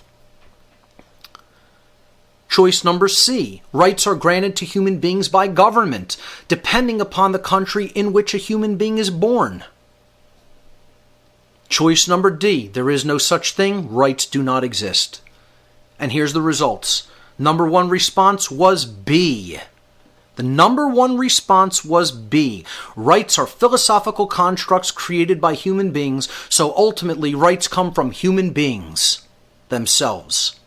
43.1% of people believe that rights are made up by humans. I'll say that once again. 43% of human beings believe that we make up what a right is. And we want to know why we're enslaved. 31% said A, that rights come from creation itself, the creator of the universe, the creative force, and as such they are unalienable birthrights that cannot be separated from human beings. Less than a third of people, however. The third most popular response was C. Rights are granted to human beings by government, depending upon the country in which a human being is born. You ready for this, folks? 24.14%, almost 1 in 4 people, think that rights are created and granted by government to people in the countries in which they reside, in the countries in which the government rules over. Your rights come from your owners. They get to tell you what rights you have and what rights you don't have. 1 in 4 people believe this. The last response was D, there is no such thing, with about 1.72% of people saying that. The pie chart for this result is on slide number 4. Where do human beings' rights come from? Now look at the result here, folks. if we say, let's just look at, combine the results of, does it come from people? Do rights come from people? Or are they inherent to the universe? Do they come from creation and that we already have them inherently and they can never be changed or taken away from us? Less than 1/3, less than 1 out of 3 people believe that rights are inherent to creation and that they come from the creator of the universe. Over 2/3 of people, over 2/3, almost 70%, 69% of human beings. Think about this. Almost 7 out of 10 people believe that rights come from people, whether it's just individuals themselves or by governments. 1 in 4 believe rights are made up by government. 7 out of 10 believe human beings make up the difference between right and wrong and therefore create rights and get to determine what rights are and what rights are not instead of discovering that based on the objective knowledge of the objective difference between right and wrong, which exists in nature. Unbelievable. Profoundly sad, but also profoundly enlightening. Because this is the why, folks. You're getting the why here. This is what's going on in people's minds that's creating the external condition in which you are living. So this is the why. Until this changes, the external world cannot. Until these mental dynamics change, the external world cannot change. Understand that. And then understand what your work is to do. Our work is to change this mental dynamic by bringing these very topics up to people and showing them, somehow showing them through constant work, through constant effort, that they are wrong about how they currently think. And that is why the world is enslaved. That is why the people of this planet are enslaved. Because of the very way that most people think. And this is one of the clearest examples that people believe that rights come from people. Unbelievable. Let's move on to the next slide. Slide number 5. Question number 3. Choose the set of statements which most closely resembles your own thinking. A. Right and wrong are objective. They exist independently from human perception. Right and wrong are not simply concepts made up by human beings. They exist inherently in nature. Right and wrong never change regardless of circumstances. They are existent and inherent to nature. They are what they are. Man can discover what is right. Man can discover what is wrong, and they can't change that. That's A. Okay? B.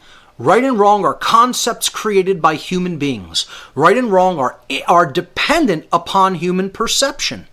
Right and wrong can change depending upon the circumstances. And I would say, really entailed in this question is, you're insinuating right and wrong can change depending upon human perception changing. If human perception changes, we can change what right and wrong are. We could turn a wrong into a right into a wrong. If our perception changes, it's not something that's independent from perception. It's entirely dependent upon human perception. So that's what we're saying. Are right and wrong dependent upon human perception?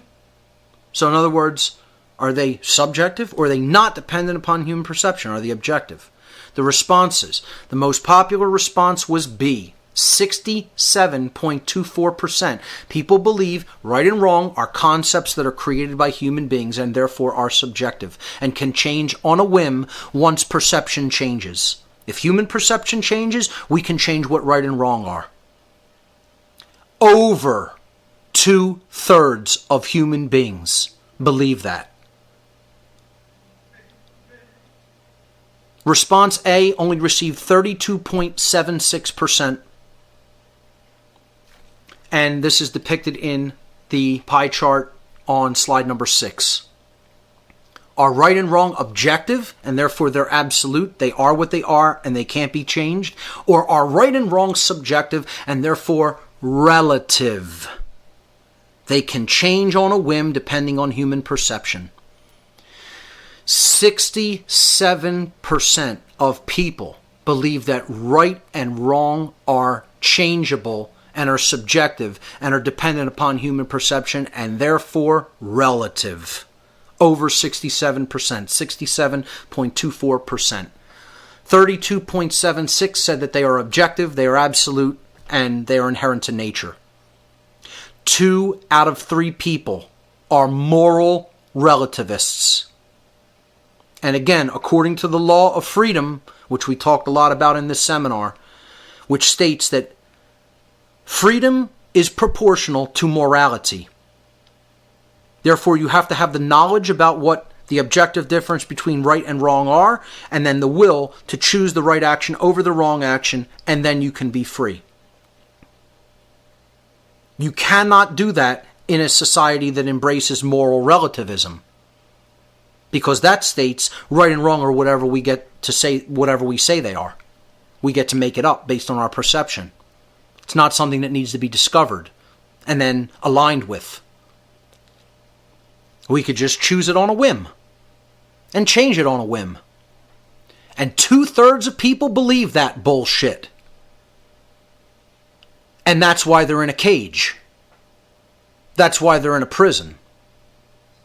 Because there can be no freedom in a society of people that embrace moral relativism. Cannot happen. Can not happen. Not only won't it ever happen, it's impossible. It cannot be done according to the laws of nature. Can't happen. Yet this is where our society is, and we expect to be free. Well, good luck. It's never going to happen as long as that mental dynamic does not change. And I would say not only is it not changing, it's growing worse rapidly. We're at 2/3 of people. Over 2/3. Over 2/3 and growing. And again, I would suggest these are positively skewed results based on who's asking the questions.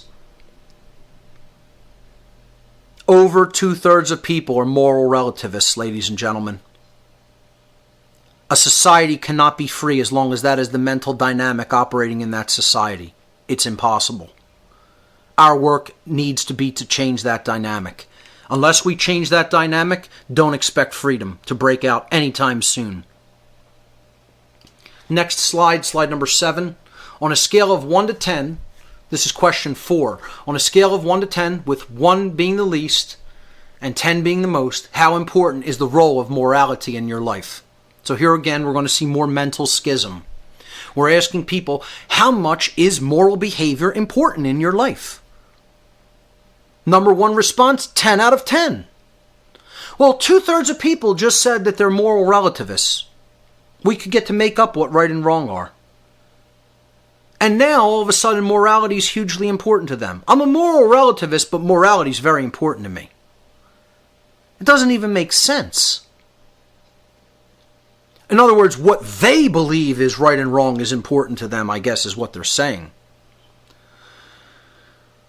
39, almost 40% of people said 10 out of 10.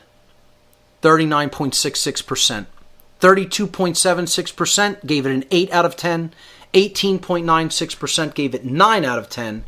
5.17 gave it a 5 out of 10. And 3.45 gave it a 7 out of 10. There were no 6s and there were no 4 and below responses. The average response came out to an 8.8 out of 10. People believe that morality in their life is about an 8.8 of importance. Which again I think is bullshit, because I don't think people really consider morality as very important at all. Truly. If they're being honest with themselves. Because most people are moral relativists.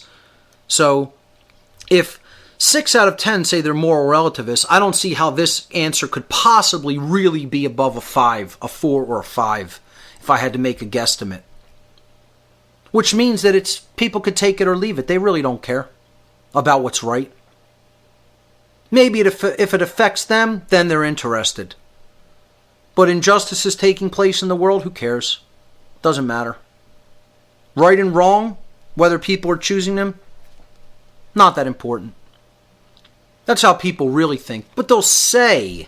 See, this is the difference between what people will say and how they really think, which we saw in the first homework assignment. They'll say that they're open-minded, but are they really? No, they're lying. They're lying to themselves most of all. And they're straight-faced lying to another human being.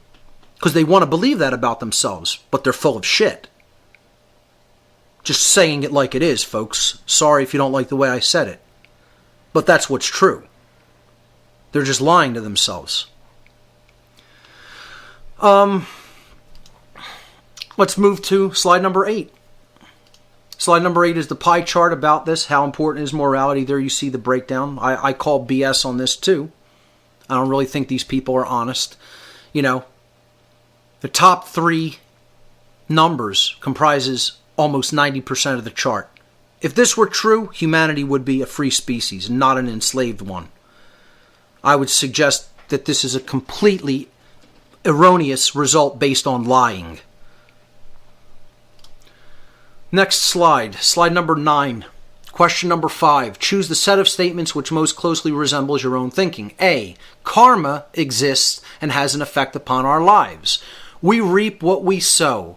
That which we do to others, we will eventually experience being done to ourselves in some form, regardless of whether or not that experience is brought about by other human beings. B. Karma is nonsense. People can act without any karmic consequences, quote unquote. The only behavioral consequences we ever experience occur if and when we are caught and punished by other human beings. Amazingly, 84.48% of people say karma exists and is operating in our lives. Only 15.52% say no, there's no such thing as karma. Slide number 10, we go to the pie chart that shows this breakdown. Does karma exist and have an effect upon our lives? Over 84% say yes. Now, I do believe these people actually believe this. I believe this is an accurate response. But what I'm totally befuddled and confused about is, where do people think karmic consequence comes from? What puts it into effect in creation?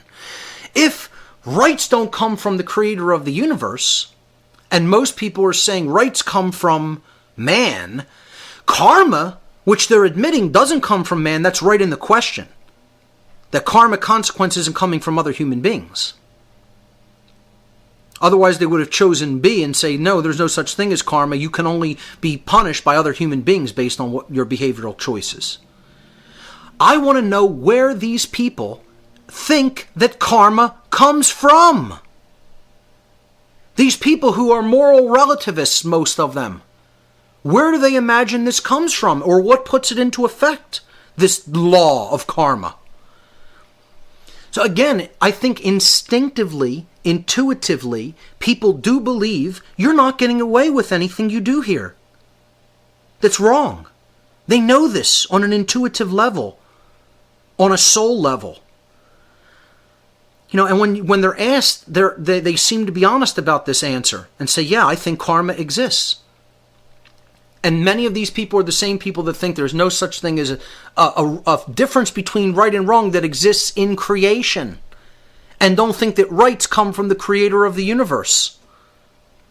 Again, I want to know, well, where in the hell do you think karma comes from then? So while it's an encouraging result, at least, that they believe it exists, or think that they know that it exists, where does it come from? Of course karma exists. It's called natural law, and it comes from the creator of the universe, the same place rights come from. It's the governing dynamic that's ultimately governing our choices of behavior. We have a free will to act, but we don't have a free will to act without consequence. And karmic law or moral law or natural law gives us the result of what we've chosen through our behaviors in our lives. Next slide, slide number 11. Conscience. This is question number 6. Conscience is a form of A, thought, B, emotion, C, action, or D, knowledge. So what is conscience? Is it thought, emotion, action, or knowledge? So is conscience an expression of consciousness? Meaning, is it thought, emotion, or action? The three expressions of consciousness. Or is it something other than that? Is it knowledge?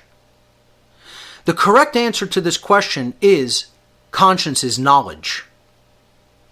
It means common sense, common knowledge, science, to know together. Science comes from the Latin verb sciere, which means to know or to understand. It is common knowledge. Con means together or with.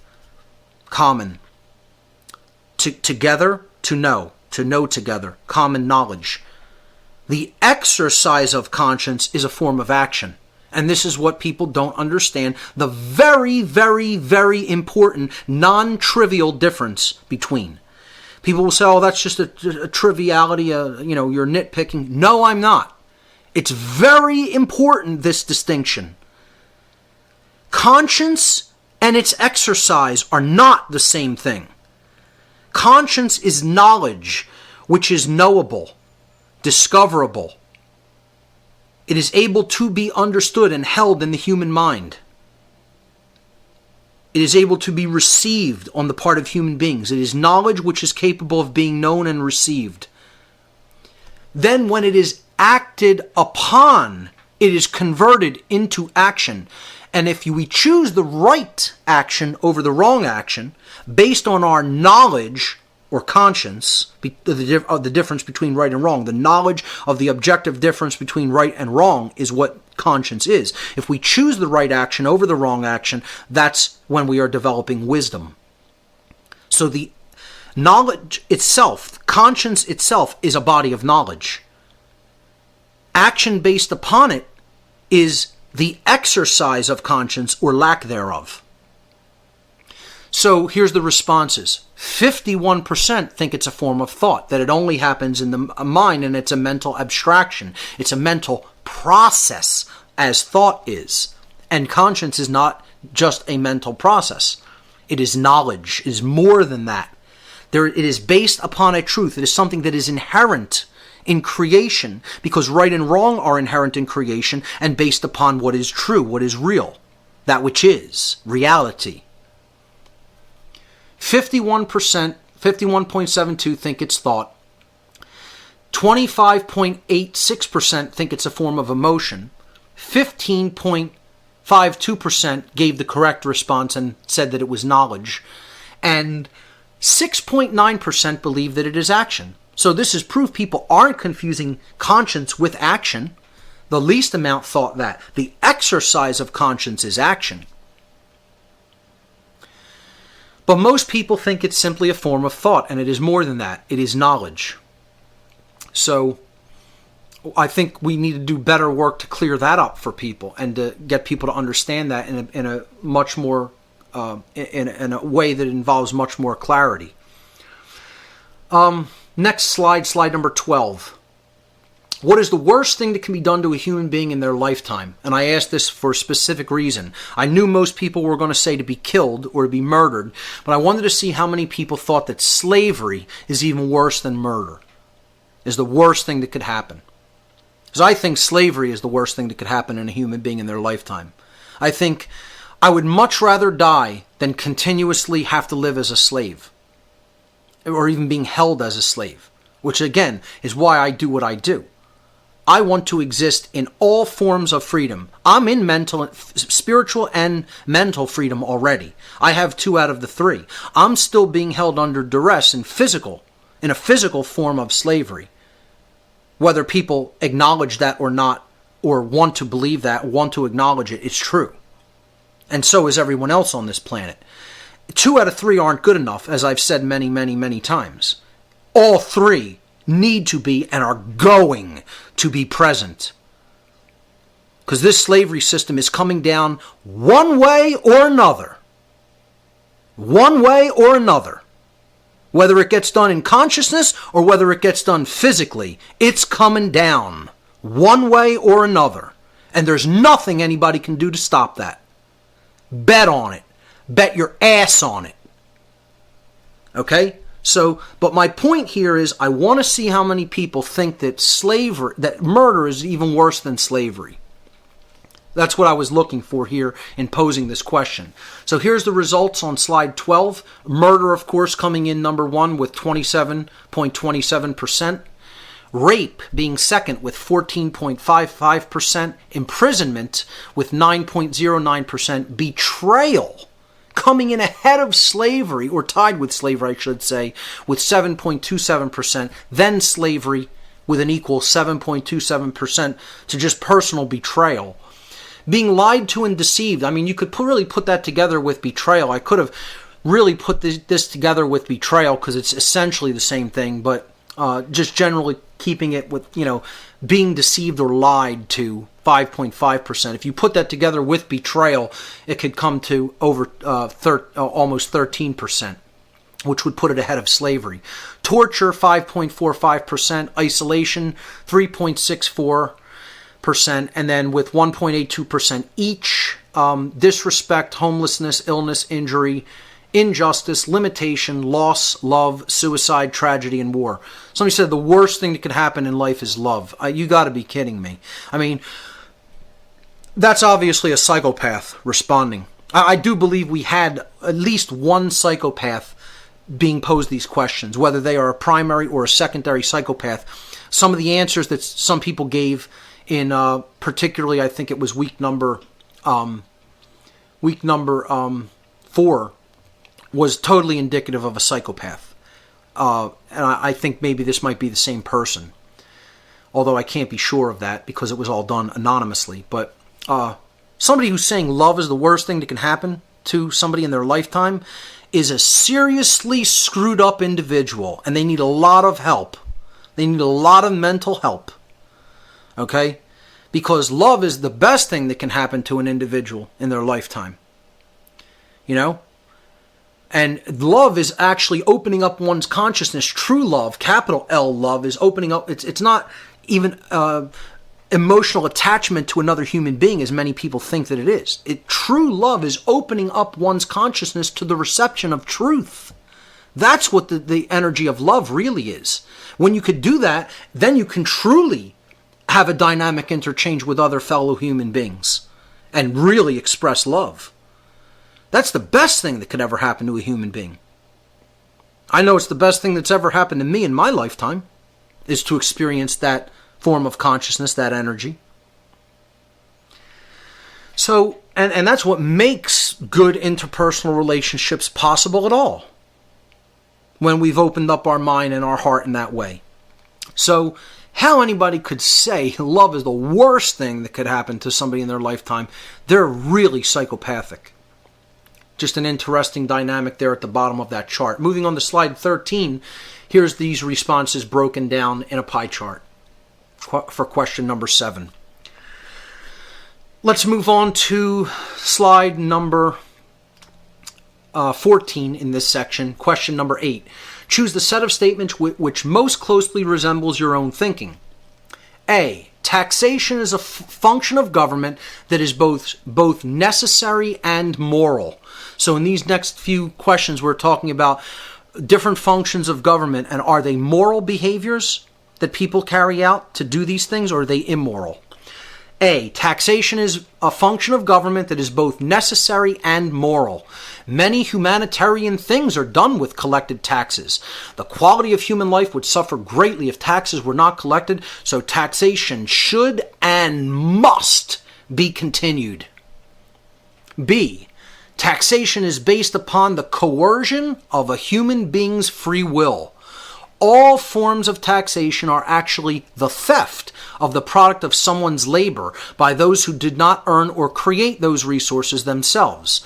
People pay taxes involuntarily, meaning under duress, because any attempt not to pay them is met with violence or the threat of violence. Taxation is therefore completely immoral and should not be conducted at all. Okay, here's the responses.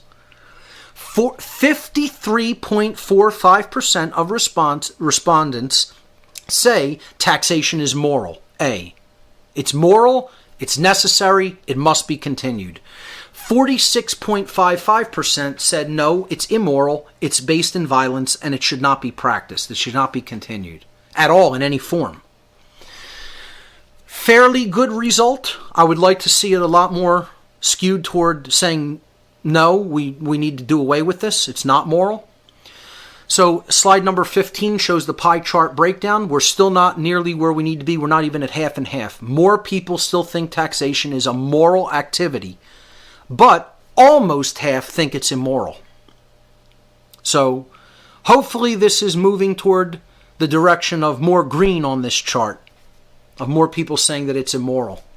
I personally think it is moving more in that direction, but we have a lot more work to do in that regard. Of course, taxation is immoral. That's the correct answer. It's based in violence. It's slavery. It's a form of slavery. It's a vehicle for slavery. Moving on, slide number 16, question number 9. Choose the set of statements which most closely resembles your own thinking. A. Drug laws are sensible, necessary, and moral. Certain substances are off limits for human consumption for a good reason. If we made all drugs legal, people would go crazy taking tons of drugs, and society would fall apart in short order. Therefore, laws prohibiting the possession and usage of illegal drugs should and must stay in effect. B. All drug laws are claims that what a person puts into their own body is not their decision to make. This ultimately constitutes a claim that a person's body is not theirs to do as they choose with it, even if they are hurting no one else as a result. Such a claim of ownership upon another person's body constitutes a form of slavery. Therefore, all drug laws are based upon the coercion of free will choice and are ultimately immoral. The responses: 46.55% said drug laws are necessary and moral and must continue. 53.45% said no, that they are a form of slavery, they are coercion of free will, they are a claim of ownership on another person's body, and therefore they are immoral. Moving on to slide number 17, this is the pie chart breakdown. Are drug laws moral or are they immoral? And again, we have the exact opposite dynamic from taxation, with only 46%, less than half, thinking that drug laws are moral, with over half, 53.45, saying that it should be up to an individual what they put into their body because their body belongs to them. And making the claim that they may or may not put something into their body constitutes a form of slavery. This is another good result, I think. It needs to be better, but I do also think it's moving in the positive direction. I think more and more people are realizing that the war on drugs is a complete, utter farce and failure, and it is immoral, that it is a form of slavery and it needs to be ended. So I personally see that as a good result, and I think those numbers, perhaps might be skewed a little toward the positive based on the group, but I think society in general is right about where these numbers are at. Slide number 18. Question number 10. Choose the set of statements which most closely resembles your own thinking. Driver's licenses are necessary and moral. Driving a car is not a right. It is a privilege granted to people by the Department of Motor Vehicles and the Department of Transportation. If people drove cars without driver's licenses, there would be total chaos on the roads. B. Traveling upon the earth, whether on foot, horseback, boat, car, or any other means, is a human right, and it is not a privilege. Licenses are another way of saying that you need permission from someone before you may do the action that is being licensed. A certain group of people cannot claim that they are in charge of who may or may not take an action which is a right, meaning an action that doesn't harm anybody else. Drivers, and not with the potential to harm anybody else. Okay, of course driving a car might have the potential to harm somebody else, but actually driving it doesn't mean you're harming somebody else. Okay? Just like owning a gun is the potential to harm somebody else, but the actual ownership doesn't mean that you're harming somebody else. It's what you actually do with it. So driver's licenses, continuing with statement B, driver's licenses are ultimately a form of coercion and extortion, forcing people to beg permission and pay money to be allowed to exercise a right, and they are therefore immoral. The breakdown, 72.41% of people believe that driver's licenses are necessary and moral, and that government has a right to decree who may drive and who may not drive, and driving is a privilege. They don't believe that actual travel in a car, okay, I'm not talking about driving as a commercial activity, which the legal term driving, I'm talking about traveling in a car, operating a car, which is your possession, and driving it, okay, regardless of how the legal system sees that term, okay. 72% of people think that driver's licensing is a moral practice, and only 27.59% think that it's immoral. I see this as a very bad result because people fall for licensure all the time and think that it's somehow acceptable. That somebody's got to be in charge of who's able to do this activity or not able to do this activity, even if it doesn't harm anybody else. Okay? So, are driver's licenses moral or immoral? Moving to slide 19, this is the pie chart breakdown. Just under 28% say immoral, and 72.41% saying that it is moral. This is not good. I don't think this is even going in the right direction. I think it's probably going backwards because people fall for this whole licensure nonsense and give their rights away because they make it sound so reasonable that they have to license things to keep everybody safe. It's this idea that you'll somehow be kept safe the more things are made illegal, which is what licensing is. You're making it illegal, and then you have to beg permission from the state to engage in that activity at all, when it is actually a right and not a privilege. You're turning a right into a privilege. So let's move on to the next slide. Slide number 20, which is question number 11. What is the first single word that comes to your mind when you hear the word sovereign? Now, what the word sovereign actually means, as we've gone over many times in the past here on this show, is not a slave. The word sovereign means not a slave. That is the definition, okay? It comes from the Latin super, which means above, okay, or not under, and then regnum, which means rulership or control by another. So if you are not under rulership or control or another, you are not their subject, you are not their slave. That's what sovereign means.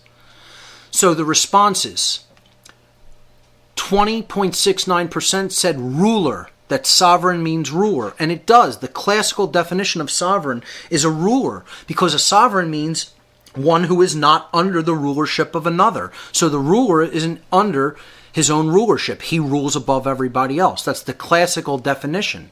That's where the word comes from. Not under rule by another. A king is a ruler because he's not owned by or ruled by anybody else. He rules everybody else.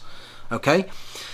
That's what each individual actually is, though. In reality, they are a ruler of themselves and no one else. That's what a sovereign really is. Not one who rules over others, one who is not ruled by any others.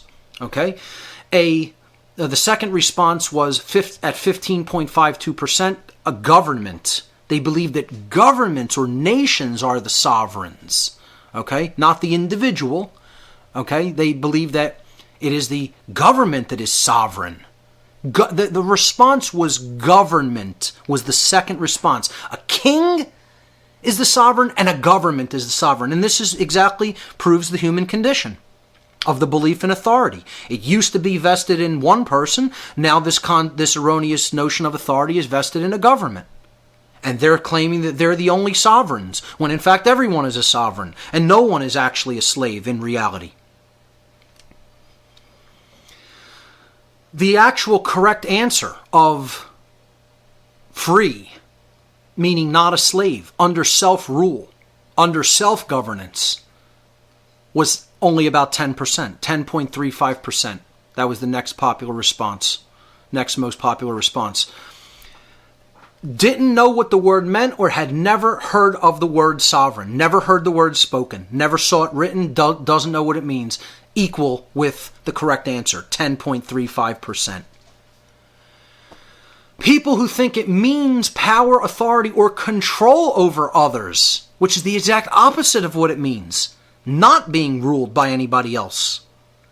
8.62% said that. People who said it simply means independent, which I didn't group in with free. It probably could be grouped in with free, and then you would bump that up to, a nice percentage. It would put it in at probably the top percentage.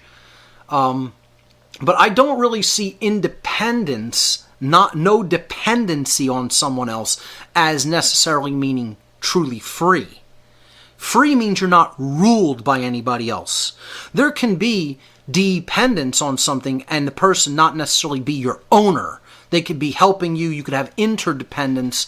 I don't necessarily see someone relying on somebody else for help as necessarily being owned by them. Now, it can turn into that situation for sure, but dependence is not necessarily slavery. I'm not saying dependence is a good thing to be in. I'm saying you should strive to be completely independent.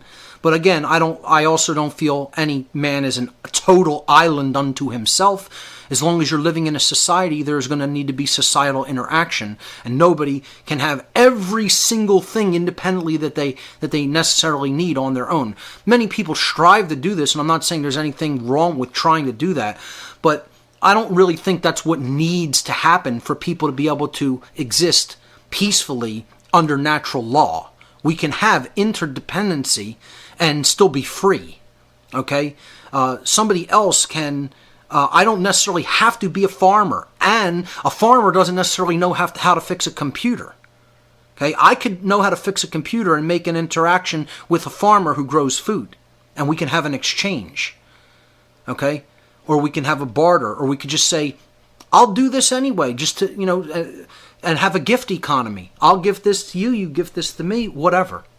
Giving, sharing. I know it's an alien concept to the vast majority of human beings out there. I'm just one of those crazy people that believes we can actually share, and not every single person needs to know every single thing, how to do every single thing, and take up their whole lives with, having to do every aspect of life for themselves. I don't think I need to necessarily learn everything there is to learn about electric circuit boards or plumbing or crocheting or whatever else you want to know. I think that's what makes life interesting, is that there's diversity and different people know different things. What we all have to come together on is common sense, the difference between right and wrong, conscience. That's the knowledge everybody needs to have as a baseline. Then, once we start actually exercising conscience and choosing the right over the wrong, then anything's possible. And we will truly be an independent society and a free society. Okay, so I'm going to leave that down there at 8.62% independent. People said bank. That's the first word that comes to their mind when they hear sovereign, probably because they're a member of Sovereign Bank, a popular bank chain in America. Unbelievable. Almost 7%, 6.9% said that. Rounding out the results of responses to what does sovereign mean, one word that it means when you hear it, at 1.7% each, 1.72% each. Absolute, alone, bullshit, chaos, God, Illuminati, leadership, money, political, savior, and stability. Very interesting response there. Bullshit, I think that's that psychopath that I'm talking about, because, in other words, what he's saying is it's bullshit that there can ever be sovereignty. It can't happen. It will never happen. It's an illusory dream, and it's nonsense. And I think that person is probably the same person who said that love is the worst thing that can happen to a human being. This is a psychopath, or this is what I would call the perfect golem. The perfect golem. The person who has been completely destroyed in spirit. Their spirit is completely devastated, and they're not coming back from that condition. They are the perfect golem. Just an interesting response there that I felt I should comment on. Slide number 21 is question, the pie chart for this question number 11 about what do people think sovereign means, and there you see the breakdown, with only about 10% of people actually knowing what the word really does mean, that it means free or not a slave. That's what the word sovereign means. A sovereign is a free person. A sovereign is a free human being. A sovereign is someone who is not a slave. That is what the word means. No one can ever change that definition because that is what that word means. It is the actual definition of the word. And only about 1 in 10 people know that, which is sad. 9 out of 10 human beings don't know that they are sovereign. That what sovereignty even means, and therefore that they are it. That it is them. That it is everyone. That we are all sovereign. So that brings us to the next question on slide number 22. Question number 12. Are you a sovereign? Are you sovereign? And only 36.7%, a little over 1/3, say, yes, I'm sovereign. And I don't even think they really know what it means. Again, I don't think this result can make sense. If only 10% really know what it means, how can only 10% really acknowledge truthfully and know that they're sovereign? So I would say really 26% out of this is people who are just answering to answer, and they don't really know that they're sovereign. I would really say it's 10%, 10.35 like the other result. 63.04% said no, they are not sovereign. And I have to clean up this slide. I noticed an error on there with the pie chart not quite matching the responses. I'll clean that up before I put these slides online. So kind of even just disregard that statement because it'll be corrected by the time it goes up. But the pie chart is right underneath the results. Next slide, 23. Very interestingly, slide number 23, for people who, again, follow numerology and know the significance in occultism about the number 23, that this question would turn up on this slide number. Question number 13, are you a moral human being? And yes, that is the way out, isn't it? This result is almost identical to the result of, are you an open-minded human being who is willing to hear information that conflicts with your pre-existing belief system? Almost the exact same result. 97.62%, almost 98% said, yes, I'm a moral human being. 2.38%, that one person in this result, again, I don't think it is even number 4. This was the homework result where we definitely got a psychopath. The one person who gave those psychopathic results admitted, no, I'm not a moral human being. This was a psychopath who didn't feel like lying that day because it was anonymous. And again, this is either the psychopath or the perfect golem. And they're one and the same, to be honest. So that person, I was expecting 100%. I was very surprised. One person, that one psychopath, gave us an honest answer on this day and said, no, I'm not a moral human being, and knows that he's not. So there's the pie chart underneath the results, and I call 100% absolute and complete bullshit on this result. Because that's what it is. Like I said, if you went back into Nazi Germany, circa World War II era, around 1937 and 38, if you were able to travel back in time and ask the people of Nazi Germany this same question, are you a moral human being? Do you know the difference between right and wrong truly for yourself? Do you actively have a conscience, and do you choose to exercise your conscience by choosing right action over wrong action at all times in your life? Are you a good person? They would have said, absolutely yes. And how dare you even insinuate otherwise by daring to ask me that question to my face? That's what those good little members of the Nazi Party would have said. And they would have been dead serious about it to you. And I would suggest it's exactly the same situation in America today. Nothing has changed. There is no difference.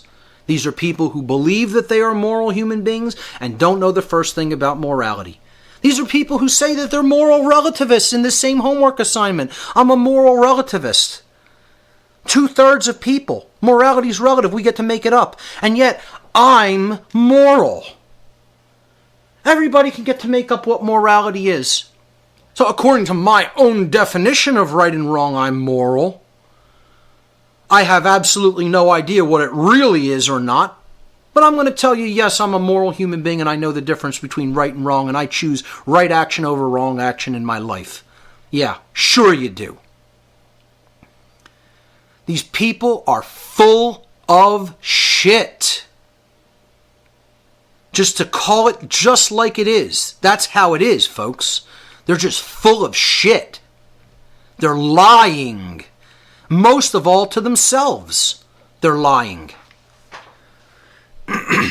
That's the conclusion of the homework assignment number 3. Let's move on to the last one and we'll wrap up the podcast. This was the biggest one and comprised of 17 questions. This is homework for the Natural Law Seminar, Week 4 homework results. Moving on to this section, slide number 1 is the title slide for Week 4. Slide number 2, and this was about ownership. Do you own your own body? Okay. 87.5% of people said, yes, I own my own body. And people will say, oh, that's a great result. We had almost 88% said, yes, I own myself, I own my body. But look at the result that said that they didn't. Look at the respondents who said they didn't. 12.5%, 12.5% of people don't think they own their body. That they are actually the owners of their body. I didn't say, do other people think they own you and believe that they're your owners? Excuse me. I said, do you actually own your own body? Are you the owner of your body? And maybe they think, they think that there's more implied in this question. Do you eternally own your own body? Can you own it forever and ever and ever and ever for eternity? I'm not talking about eternal ownership. I'm talking about right now in the moment. Do you own the body that you're in? That your consciousness is inhabiting? Do you own this flesh and bone and sinew and blood and organs? Do you own your own body? It's a simple question. Most of the people who were asked this question, the students told me, most people sat there and thought about it. They couldn't spit out the answer just like that at the snap of a finger. They sat there and thought about it. To this and the next question, which we'll get to. For anybody that can't spit out the answer, do you own your own body? Yes, absolutely. I own my own body. My body is my own property. The end. If you can't spit that out, there's something wrong with you. I'm serious. There is something mentally retarded wrong with you. And that's the problem here. That people don't even know they own themselves.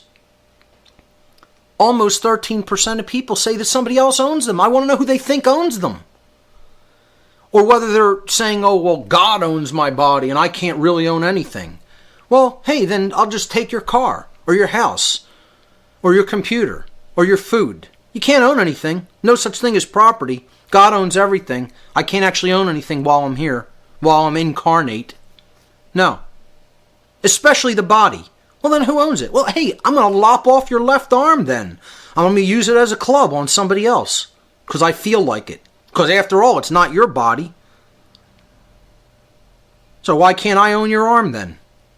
I mean, it's ridiculous, nonsensical thinking that has no bearing on common sense and reality. It's so self-evident. Should we even need to be asking a question like this? Should I need to even pose this question to try to find out what people think? This is how totally destroyed the human mind is. And that's why I did it, to try to explain this to people. This is what our work is. I mean, if you have 2/3 of people who believe right and wrong are completely relative and we get to make them up, you have almost 13% of human beings believe they don't own their flesh, that their consciousness inhabits. We have a lot of work to do, people. Next slide, slide number 3 in this 4th section of homework results. Question number 2, do you own your own mind? 92%, a little more, said, yeah, I own my own mind. 92.5%. 7.5% of people say, no, I don't own my own mind. Well, who owns it then? I mean, are you admitting that you know that you're under mind control? Most people don't admit that. Most people think that they do own their own mind, and again, I don't really agree with this result. The answer is yes, most people don't really no, people really don't own their own mind. To be honest, someone else does own it. But who's going to say this outright? If somebody actually believes somebody else owns their mind, who do they believe it is? Do they actually know about the dark occultists that put forward mind control? And they're saying, yes, I know I'm under mind control, and I know I don't have ownership over my mind. I don't think that's the result. I don't know what this result really means, to be quite honest with you. I'd like to ask these people, well, who in the hell do you think does own your mind? Just like, who in the hell do you think does own your body? I mean, does God own your body and mind too? So there's probably the same people who say there's no free will. It's about the same dynamic, a little over 12%, almost 13%. Maybe that's it. Maybe they just think God owns it all. Nobody can own anything. I asked somebody this at when I was talking to some people outside at the Occupy Philly rally, when Occupy was going on. And when I said, do you own yourself? He said, I don't own anything, including myself. And he was an African-American gentleman. I mean, imagine that. Just outright admitting, I look of myself as a slave. I don't own anything. I don't own any property. I don't own my body. I don't own my mind. I own nothing. Well, as long as that dynamic stays in effect, you are a slave. By definition. I, Mark Passio, know that what I own and what I don't own. And I do own my body and I do own my mind, and they are my property. My property. And they are not owned by somebody else, regardless of any claims that are made. Those claims will always be invalid. They will never be legitimate. And everybody should know that. They should know it like they know their own name. Moving on to the next slide. Slide number 4 in this section, question number 3. Choose the set of statements which most closely resembles your own thinking. A, there is such a thing as authority, which is vested in certain human beings who we call government. They received this authority because many people came together and agreed to grant power to them to perform certain actions and make certain decisions for the common good of the people. That's how they got that authority. It's real. It exists. And they got it because other people came together and agreed, you now have this authority and you can make these decisions for the totality of people. Excuse me. B, there is no such thing as authority which is vested in humanity. Authority is the false claim that some people have the moral right to issue commands, while others have the moral obligation to obey those commands and have no right to refuse them. That's what authority is. So how many people said A or B?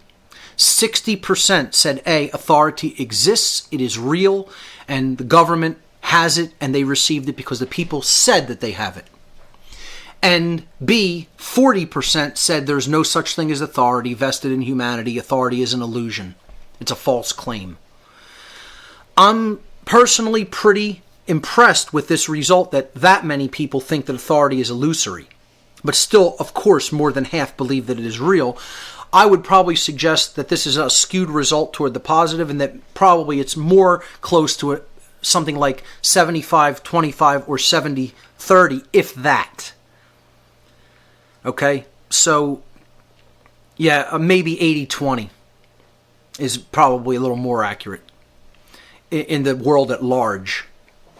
And that makes kind of sense to me to say that it's probably 80-20, because if you look at the dynamics involved in the American Revolution, about 2 out of 10 people really supported independence and breaking free from the, quote, authority of a psychopathic king. We might have gotten 1 more person out of 5 to accept that notion. Maybe 2 out of 5 people think that. I don't know. I tend to look at that. This might be a little bit too on the positive side to be true. I might be more inclined to agree that it's about 30%, but there's the pie chart on slide number 5. Is authority real and legitimate? 60% still think authority is legitimate, with 40% saying no, it is an illusion. It is only a false claim. Moving on to the next slide, slide number 6. This is question number 4. Choose the set of statements which most closely resembles your own thinking. A. All human beings have the same rights. No one has any special powers or abilities that give them any more rights than anyone else. Rights are inherent, and as such, new rights cannot be invented and granted by some people to other people. Or B. Some human beings have rights that others do not. When certain people enter specific institutions like government, military, and police, they receive rights to do certain things that the public does not have the right to do. So do we all have the same rights? Or are there supermen who have special rights? They get granted rights that don't exist for others. Okay? So slide number 7 shows the pie chart between this breakdown. Only 3 out of 4 people believe we all have the same rights. A full 1 out of 4 people on Earth, or at least in this study, which I think is pretty representative of the accurate dynamic that's taking place in people's minds, 1 in 4 people believe that no, certain people have special rights. I would say that's probably true. I'd say it's actually really more than that. I would say, it's probably at about half and half. This is probably skewed toward the positive. But overall, somewhat of an encouraging result that at least we have 75% of people who believe everybody has the same rights. And again, you have to wonder about that because people are mostly moral relativists. So what does that mean in their mind? They don't really know the objective difference between a right and a wrong. Next slide, slide number 8. Choose the set of statements which most closely resembles your own thinking.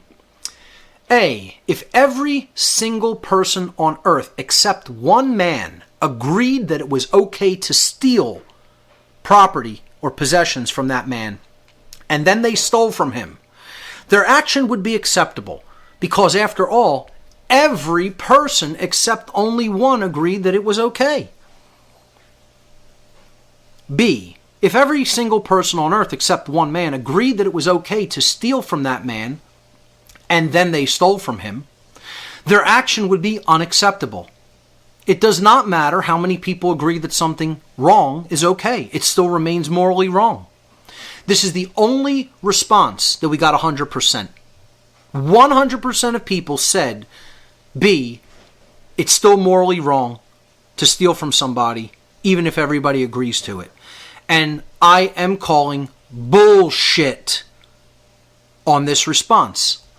Okay, and I'm calling bullshit because I believe people say that that's what they think, but in practice, they don't really live that. They think that people have a right to steal. That's called government with taxation. So again, people are in total cognitive dissonance. So the pie chart, of course, there's no real need for it. It's 100%, but is on slide number 9. What we were asking is, can majority approval turn wrong into right? 100% say that they think, no, that can't be done.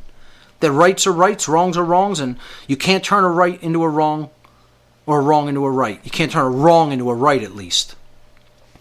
Okay? I think that's a total bullshit answer. I think they're lying to themselves and to others. And the proof of it is on slide number 10, the mental schism or cognitive dissonance that is shown between these two answers. Okay? Last week we asked people, is taxation moral or immoral? In week number 3. And over half of them say, yes, it's moral. And you could say, well, then they don't know that taxation is theft. Okay? That they don't know that this is morally wrong, and they think that it's morally acceptable. So there's this schism here between people who think that it's moral, and that's 53% of response in the question from week number 3.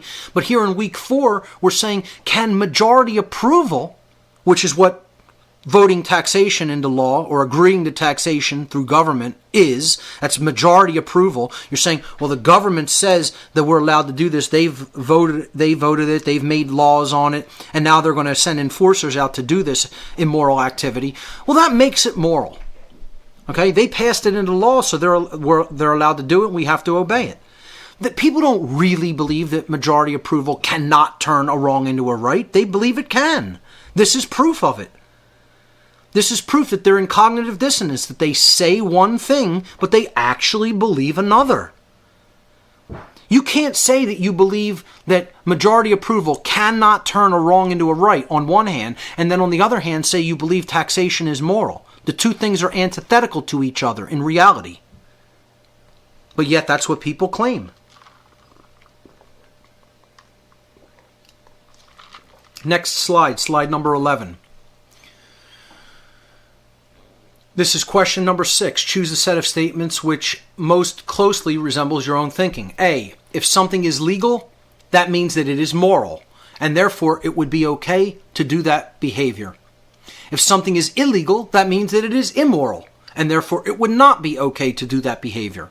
When determining whether or not to perform an action, someone should first make sure that it is legal, and if it is not, they should not do it. Or B, just because something is legal does not necessarily mean that it is moral. Likewise, just because something is illegal does not necessarily make it immoral. Whether or not someone should partake in a particular behavior should be judged on the basis of whether or not it causes harm to someone else, not whether it is legal or not. Now again, we got a very, very imbalanced result on this, with 95% of the responses answering B, that legality does not necessarily equate to morality and illegality does not necessarily equate to immorality. Now again, you would imagine this is a very, very positive response, and slide number 12 shows the pie chart between this breakdown. We're asking, does legal equal moral and illegal equal immoral? 95% said no, that's not necessarily true. Well, or only 5% said yes. If it's legal, it's moral, and if it's illegal, it's immoral. Those are equivalents. But do I really believe that? No, I don't. And we're going to prove it. And the next question is actually going to prove it, that I believe that this is a bullshit answer on the part of the respondents and that they're lying not only to themselves but to the person asking them that question. This isn't how they really think. That's what they say they think. And they're liars. They're deliberately lying. Or they're believing in their own mind that they think this way when their actions betray what they say they think. And we'll prove this momentarily. Slide number 13, question 7. Choose the set of statements which most closely resembles your own thinking. A, if someone considered a particular law immoral for the reason that it punished people for doing something that did not cause harm to anyone else, in other words, a victimless, quote, crime, that person would still be under obligation, meaning moral obligation. I probably should have put the word moral in there. They would still be under obligation to obey that law until they could find a way to get it changed, to change that law. Or B, victimless, quote, crimes are no crimes at all. If someone is not being harmed by a particular behavior, then that behavior is a right, and no one would be under any moral obligation to obey a law that prohibited that behavior. The responses, 62.5% of people say A, that regardless of whether a behavior is harming someone else, if it's prohibited by law, someone would still be under moral obligation to obey that law until they could find a way to change it. 62.5% said that. Whereas only 37% of people say no one is under any moral obligation to obey a law that prohibits a behavior that does not harm anybody else, or in other words, victimless crime laws, like prohibition, for example. Okay? So this is proof that the answer in the previous question, does legal equal moral and illegal equal immoral, on the part of the respondents is total bullshit.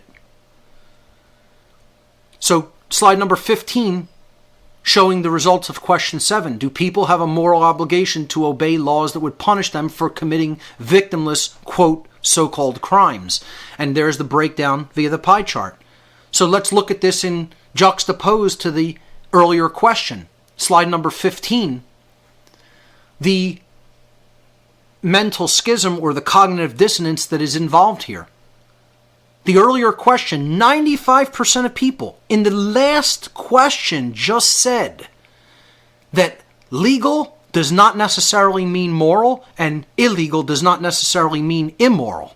Yet, in this question, they insist that someone would still be under a moral obligation to obey a law that prohibits behavior that doesn't harm anybody. You would still have to obey the authorities.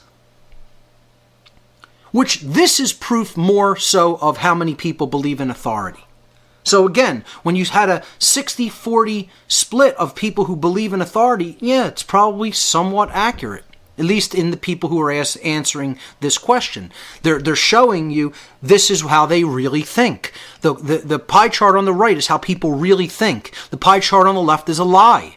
It's what they want to tell people how they really think. But they're full of shit. They're lying to themselves. That's what cognitive dissonance is. Next slide, slide number 16. Question number 8, choose the set of statements which most closely resembles your own thinking. A, it is sensible to me that a particular behavior could be legal in one state or country and illegal in another state or country. People in different states or countries get to determine what behaviors are right or wrong and make their own laws according to their preferences. Likewise, a particular behavior such as alcohol manufacturing and consumption during the Prohibition period in the 1920s could change over time from legal to illegal in the same state or country and then become an act that could be punishable under law. Or B, it makes no logical sense to me that a particular behavior could be considered a moral act in one state or country and an immoral act or behavior in another state or country. Or that a behavior could change over time from being considered moral to immoral, or vice versa, from immoral to moral. If something is right, it is right everywhere and at all times. If something is wrong, it is wrong everywhere at all times. The fact that human beings believe that they can change a right into a wrong or a wrong into a right with the stroke of a pen is both nonsensical and pompous. The responses, which again I think are pretty much lies, 60% of people chose B, that doesn't make sense to them, and 40% chose A. So again, not too much of a imbalance here, a 60-40 split. On slide number 17, you see the pie chart breakdown. What we were really asking here is the moral relativism that is inherent to man's law right and sensible. And again, I would suggest it's probably really the other way around. Probably over 2/3 of people believe that really it is sensible. But in this question, we're getting 60% saying, no, it's not sensible. And 40% agreeing, yes, I have no problem with moral relativism that is contained within man's law. Very discouraging result. Moving on to slide number 18. And the result of this is really truly unbelievable, which we'll see in a moment. But we asked people in question number 9 here on slide number 18, what is the first single word that comes to your mind when you hear the phrase, no rulers, no masters? And I'm going to explain a little bit more in depth on one of the particular responses we got here on this slide. Now, no rulers, no masters, I was expecting overwhelmingly to receive the response freedom. Because when you say no rulers, no masters to most people, they come back with the single word freedom. Okay? Which is true here. That's the result we got. 40% said the word freedom. 22.5%, the next most popular response, came back as anarchy. Now, most people don't know what the word anarchy truly means, which is freedom. Which is no rulers, no masters, hence freedom, hence no slavery. Okay, so I needed to break this down into how many people really understood the real meaning of anarchy versus how many people were saying anarchy and meaning a different meaning for the word. Okay? So, under this breakdown here, underneath the number 9, which is how many people responded saying anarchy, comprising 22.5% of the total responses to this question, the breakdown was 6, 2, and 1, meaning 6 people in the next question, which was what does anarchy mean? We're going to get to that in a minute, said that it meant chaos. 2 people said that it meant free or freedom. 1 person gave a response that was nonsensical and had nothing to do with what anarchy really is. It was neither what people think that it is, which is chaos, or what it really is, which is freedom, or the absence of rulers, or the absence of slavery. So that's the result, the breakdown, 6, 2, and 1. So we'll keep that in mind in a moment. The people who said no rulers, no masters, the third most popular result, believe it or not, was the word chaos. Think about this, folks.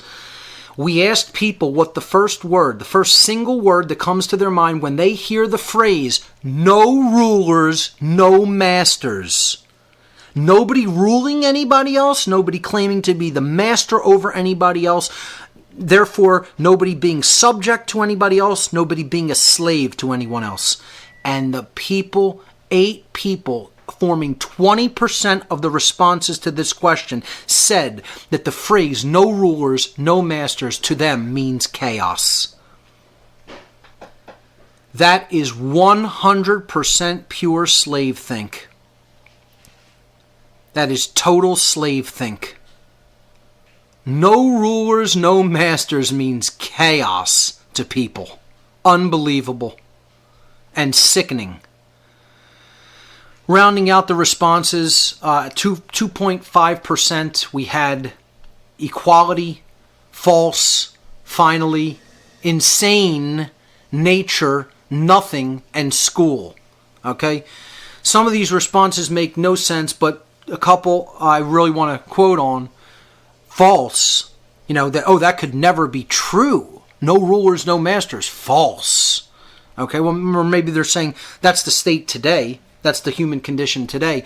But the response in this section comprising 1 person giving this response, I think sometimes we always in a group get that one psychopath.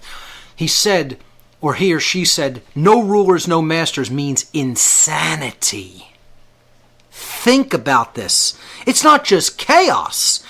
It is insanity to think that there can never be a state where there is no rulers, no masters. You are insane for even suggesting it, for even putting that phrase together.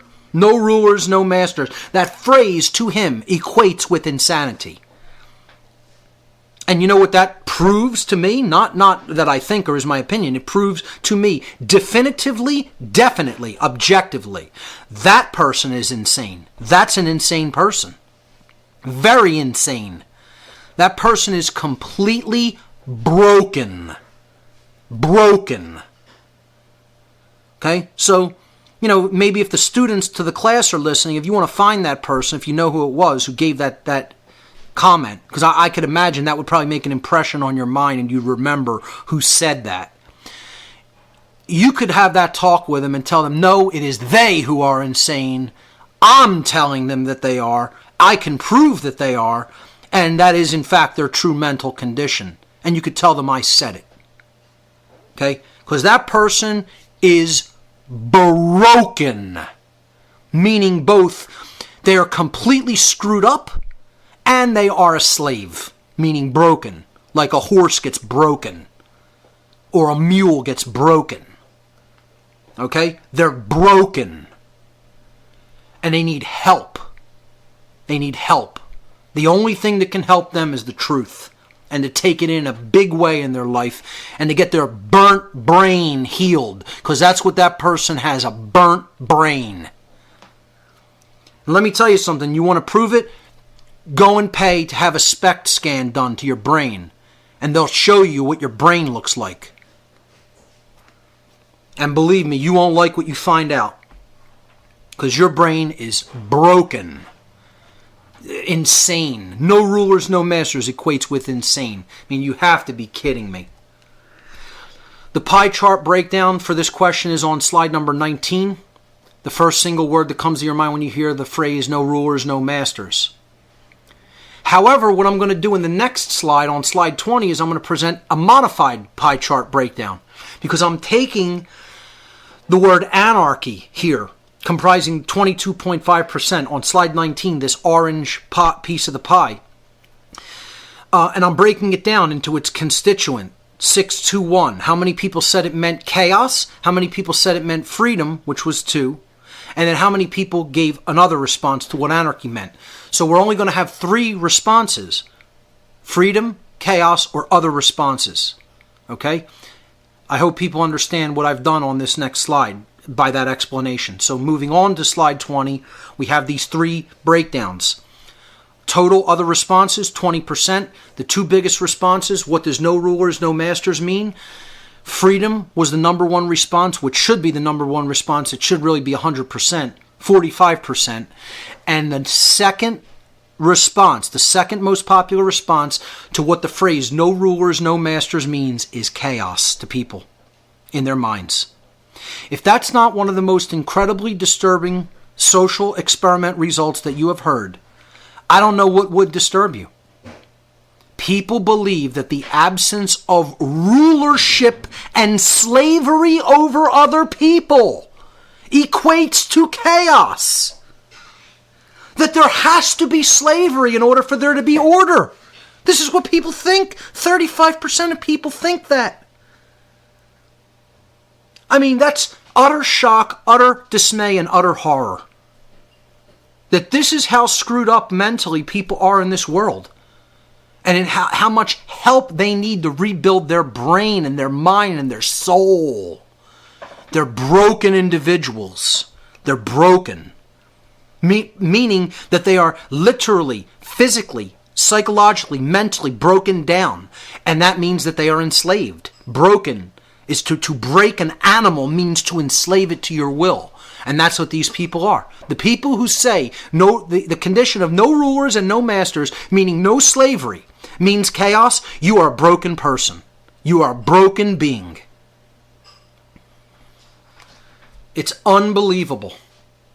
I mean, I'd like to the people who did this homework assignment, if they can get people to listen to this podcast, the people who gave these responses, I'd love for you to try to get them to hear this podcast. The people from the Natural Law Seminar, the first one, the students, take this podcast to people and let them hear this. I want them to know I'm saying this about them. This is what the great work is. It's showing people how broken they are and that they need to heal. You are in need of healing. There is something wrong with you. It's not acceptable for you to remain in this condition. You need help. And again, the way that you need help is to receive truth. And there is a truth. No masters, no rulers means freedom. That's the right answer. It's not a matter of opinion. It's not subjective. That's what it means. It means nobody's ruling over anybody else. There's no slavery. That's called, by definition, freedom. This is how little understanding people have of the basic meaning of words. It's not my opinion. It's the way it is. It's what is. It's not my opinion.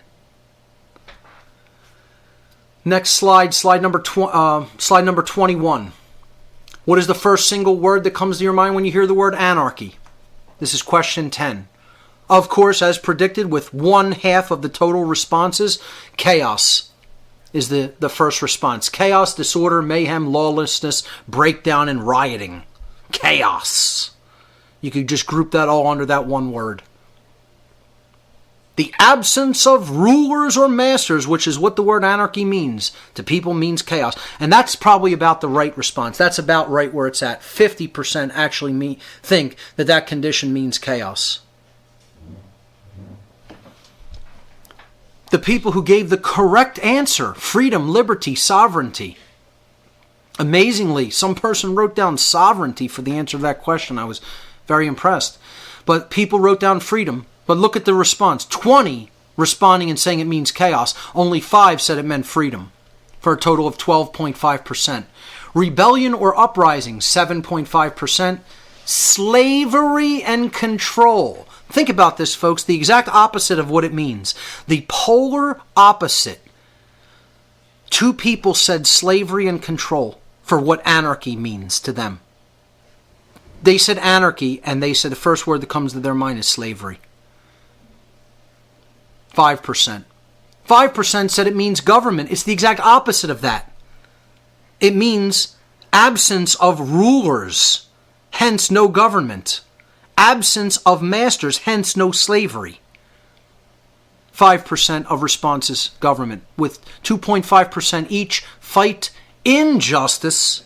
I don't know where people get that. Here's Mr. Psychopath again saying insane, that anarchy means insanity.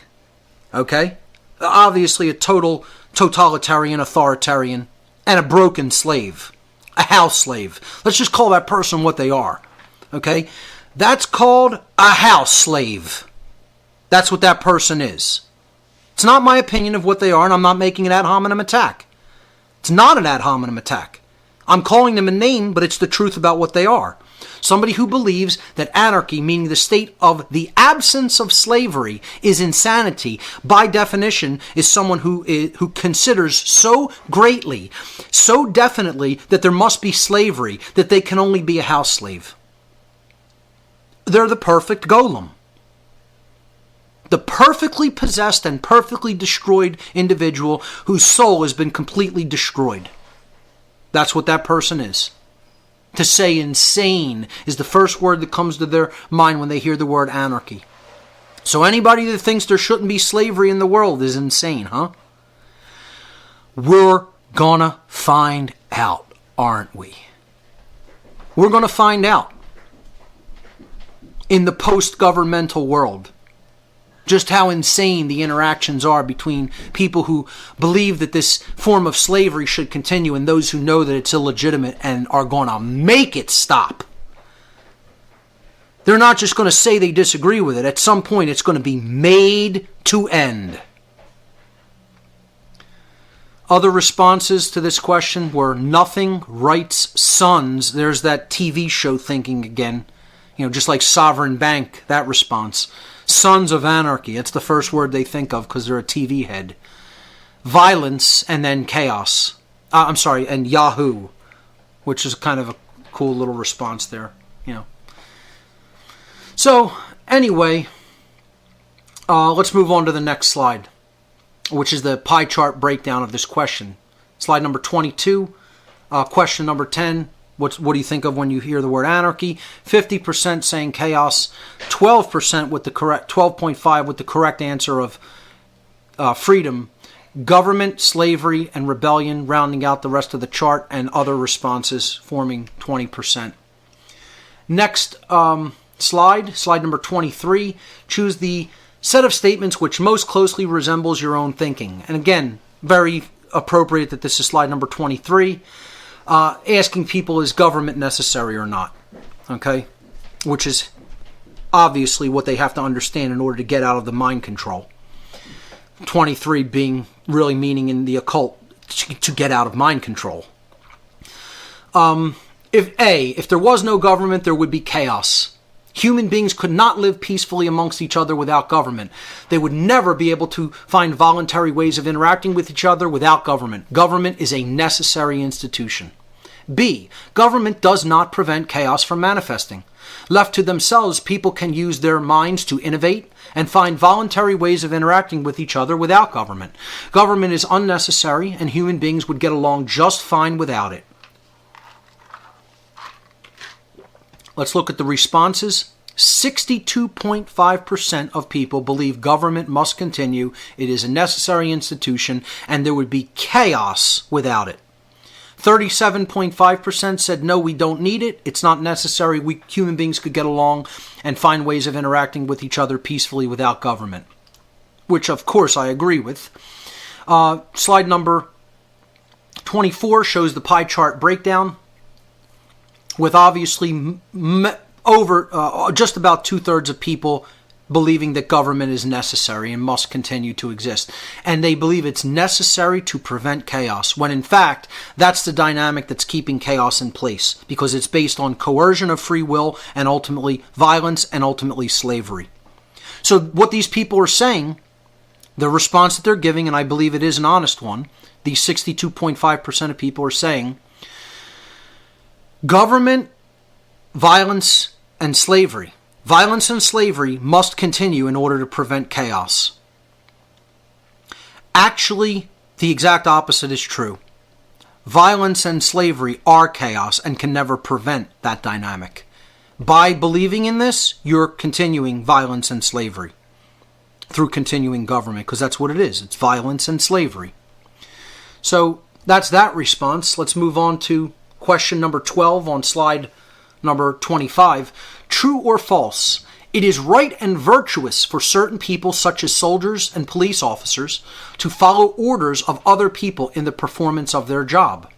So is following orders a virtue? Is what we're really asking. 47.5% say yes, it is virtuous to follow orders in certain institutions. It is virtuous to just follow orders and act without thinking. If you're given an order, do it, follow it, that's it, that's virtuous.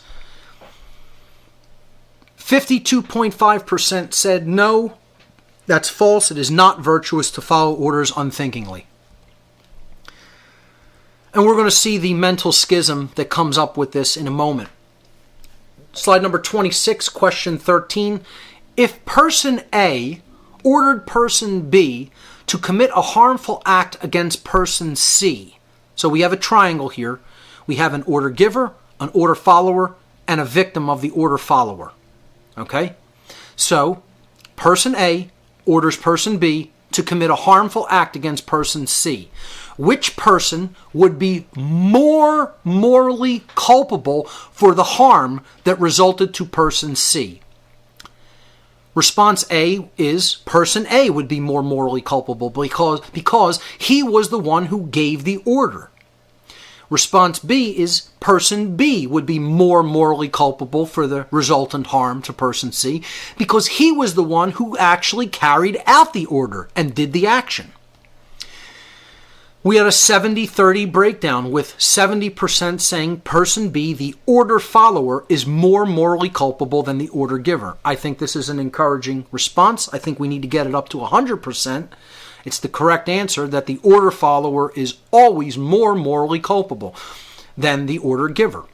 Because for the reason that he is the one who actually carries out the behavior and therefore is responsible for the resultant harm.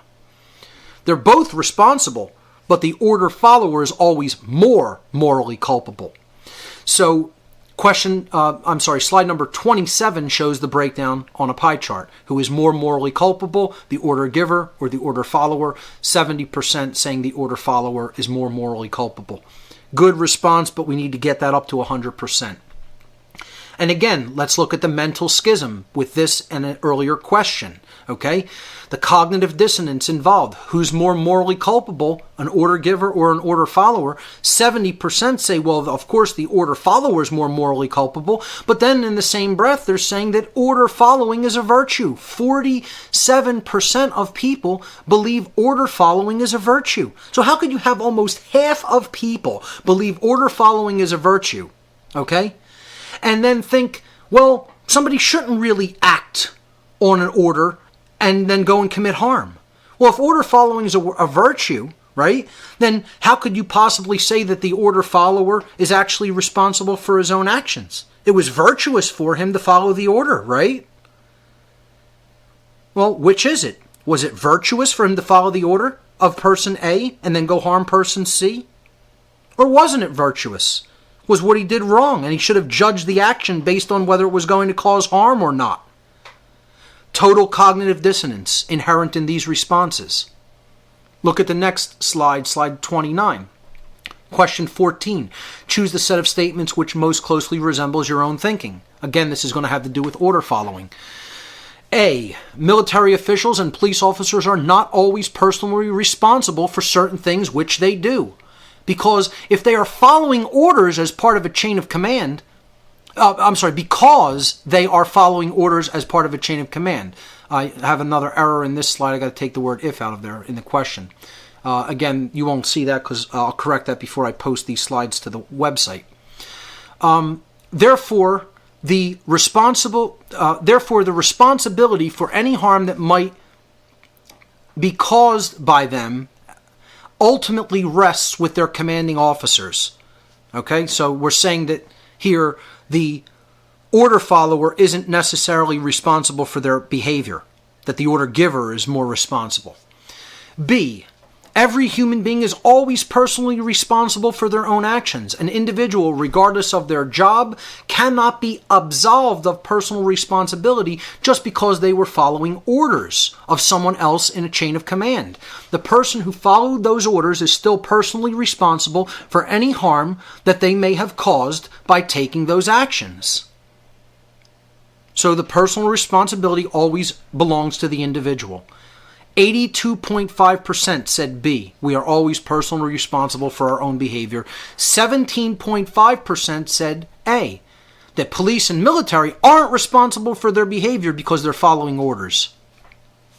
The Nuremberg defense, in other words. We're just following our orders. We're just doing our job. Doesn't matter who we harm in the process.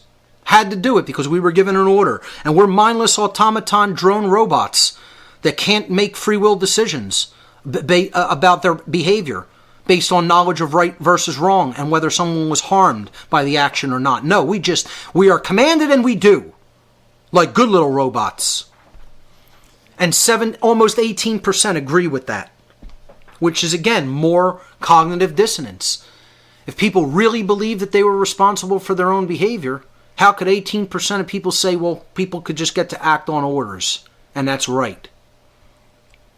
This pie chart's broken down in slide number 30. We need to get this to 100%. That means 18%, almost 1 in 5 people believe certain people aren't responsible for their own behavior. You can look at this and say, wow, it's a great result. Most of this chart is green. In all honesty, look at it from the glass half empty side. Almost 1 in 5 people believe that people aren't responsible for their own behavior, even if it results in harm to other people, because they're following orders. Slide number 31 shows the mental schism here, the cognitive dissonance. Are individuals responsible for their own actions? Well, 82% of people say yes, they are. And then again, in the question a couple questions ago, 47% believe that order following is a virtue. How can that possibly be? If you believe people need to be responsible for their own behavior, and almost 83% say that's true, the people are responsible for their own behavior, how could almost half think that order following is virtuous? It makes no sense. It's lying to oneself. Now, what do I think is the true response? I think this half and half response here with almost 48% saying order following is a virtue, that's probably the correct, the honest answer. The non-honest answer is, I think, more than 17.5% believe people aren't truly responsible for their own behavior. It would have to be closer aligned to this half number, this 47.5% number in the chart to the right. Because if you believe order following is a virtue, it means it's good, you should do it, and then you can't possibly be responsible for what you did because you were acting on orders, which was a virtue. Next slide, slide number 32. Choose a set of statements which most closely resembles your own thinking. A, human beings have the natural right to defend themselves from violence with physical force. If someone is conducting violence against someone else, the person being victimized possesses the right to stop that person from doing them harm with any amount of necessary force, up to and including deadly force. B, human beings do not have the natural right to defend themselves from violence with physical force. If someone is conducting violence against someone else, the person being victimized does not possess the right to stop that person from doing harm to them with force. That's what we have police for. So do people have a natural inherent right to defend themselves from violence with the physical usage of force? 87.5% said yes. 12.5% said no. Again, somewhat encouraging response, but you still have 12.5% of people thinking that there is no inherent right to defend yourself. These are people who would say if someone comes up and commits violence to you, you have no right to respond with force to put down that act of aggression. All you can do is try to run or to ask them to stop or call a cop. Imagine that. But it's encouraging at least that we're close to 90% that we do have that right. The pie chart is shown on image number 33, the breakdown. Do individuals have the right to defend themselves against violence with physical force? And there's the breakdown. Next slide, slide number 34. The last two questions. Question number 16, true or false? Personal ownership of firearms for defensive purposes is an inherent and unalienable human right. 75% say yes, that's true. We do have the unalienable inherent right to defend ourselves and own firearms. 25%, however, said no. So again, partially positive because 3 out of 4 people believe, and no, I would say that that's a right, that the right to defend oneself is a right, and therefore the ownership of firearms, which makes that possible, is an unalienable human right. But think about it, folks. 1 out of 4 people believe there's no right to own guns. 1 out of 4 people believe there's no right to own guns. To defend oneself from violence with a physical measure of force that a gun makes possible. 25% of people think that that's not a right and would like to have all guns taken from everybody. And I'll bet you those same people would say it's a right of government, that they have right that the other people don't have. That governments have special rights that their own people don't have. They're made of people. They get special rights granted to them. They're allowed to own weapons. This asinine quarter of people, one fourth of human beings would say. And they would say, but the rest of people, they're just mortals. They're not allowed to own guns. Only our gods, our masters, can own guns. It's called slave think, and it shows you how many people are there. In total slave think, a full 1 in 4 people on Earth. And again, I would suggest that's probably a very accurate result if we took this to global numbers. It's probably more. Because, I mean, you're asking this in America, where guns are a big part of American culture. I mean, you go out to, countries in the Middle East, you go out to countries in the Far East, forget about it. This result would be even worse. So globally, it's probably closer to half and half, which is very disturbing. The next slide, the final slide for this presentation, slide number 35 on section number 4. Question number 17, true or false, human slavery has been abolished, and this practice does not continue in our society. It's been eradicated. 90% say that is false, that human slavery is ongoing. Only 10% say yes, we've completely wiped out human slavery. Now, I would like to clarify that and ask them, which we didn't get a chance to, but are you talking about like child kidnapping rings and drug smuggling rings and things like that? Prostitution rings? Or are we talking about humanity as a whole being enslaved, being kept as a slave species? Do you think slavery is ongoing in human society in general, or just in isolated pockets? Okay, and I would suggest that this result, most people are talking about these isolated pockets of hard slavery, shackled slavery, physically keeping people against their will and making them, perform sex acts, or taking them to other countries to service a rich elite in sex slavery rings, or get them to run drugs and get them to participate in all kinds of other illicit activity. Because these psychopathic, rich elite class of people, want people at their disposal and pay their henchmen to kidnap people, a certain amount of people, and bring them to them through these human trafficking schemes. I would suggest that's what they're really talking about here, not overall human slavery. but a somewhat positive result that at least 90% of people think that, no, we need to do more work as a species and get rid of slavery for good. I wish they would really understand that the entire human species is being held under the conditions of slavery, and that form of slavery is called government. And there's much mental slavery that is being conducted against the human race, and I would say that that is called religion and government. There are two forms of slavery. And until we eradicate both of those world religions, there's, of course, another world religion. I'm talking about the big religions. You have the universal, you have the geographic or cultural religions like Christianity, Islam, Judaism, etc. You have then the big two religions, the universal religions that are even above cultural religions, okay? Or in other words, the old religions. The old religions, were cultural identified religions, such as the world religions that we know of. The two big religions are government and money, with, I would say, authority and money, you could say. The belief in authority and the belief in money. I would say the belief in authority is number 2, and the belief in money is number 1. That's the world religion. That's the most overarching world religion that has most people under that form of mind control more than any other dynamic.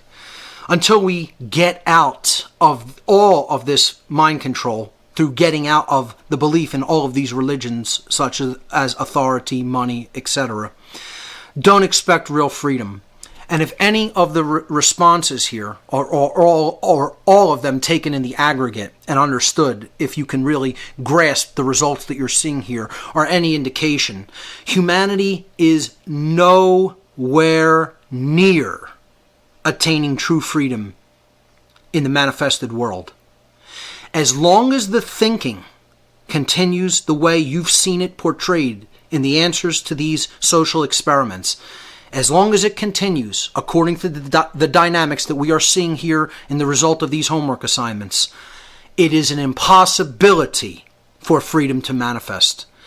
Only when you change what is going on in the mind can you change the results that are taking place in the external domain that we call the physical world. Until you address those underlying causal factors in mind, don't expect anything to change in the external manifestation. I don't put these results here to discourage, frighten, or dissuade anyone from continuing to learn the truth and do the great work of bringing the truth to other people. I do this to show you what your work is and how far we have to go yet. So don't be discouraged. Move through those feelings of discouragement and develop the courage and the will to press on and actually do that work, because you might wake somebody up who really activates themselves and they have a lot of drive and they reach a lot of people, and then you never know who they wake up, and then the process moves out in a fractal dynamic pattern from that point forward. And maybe we can actually start reaching real numbers that are indicative of making a true quantum shift in the way that our reality is manifesting. So that's all for today's presentation. I hope you've enjoyed the results of these homework assignments, and I hope it brings some clarity to people about where people really are at, where they are truly at in their consciousness, and what our work remains to do. Remember, ladies and gentlemen, there are only 2 mistakes that one can ever make on the path to truth: not starting and not going all the way. We'll see you next time on What on Earth is Happening. Thanks for listening.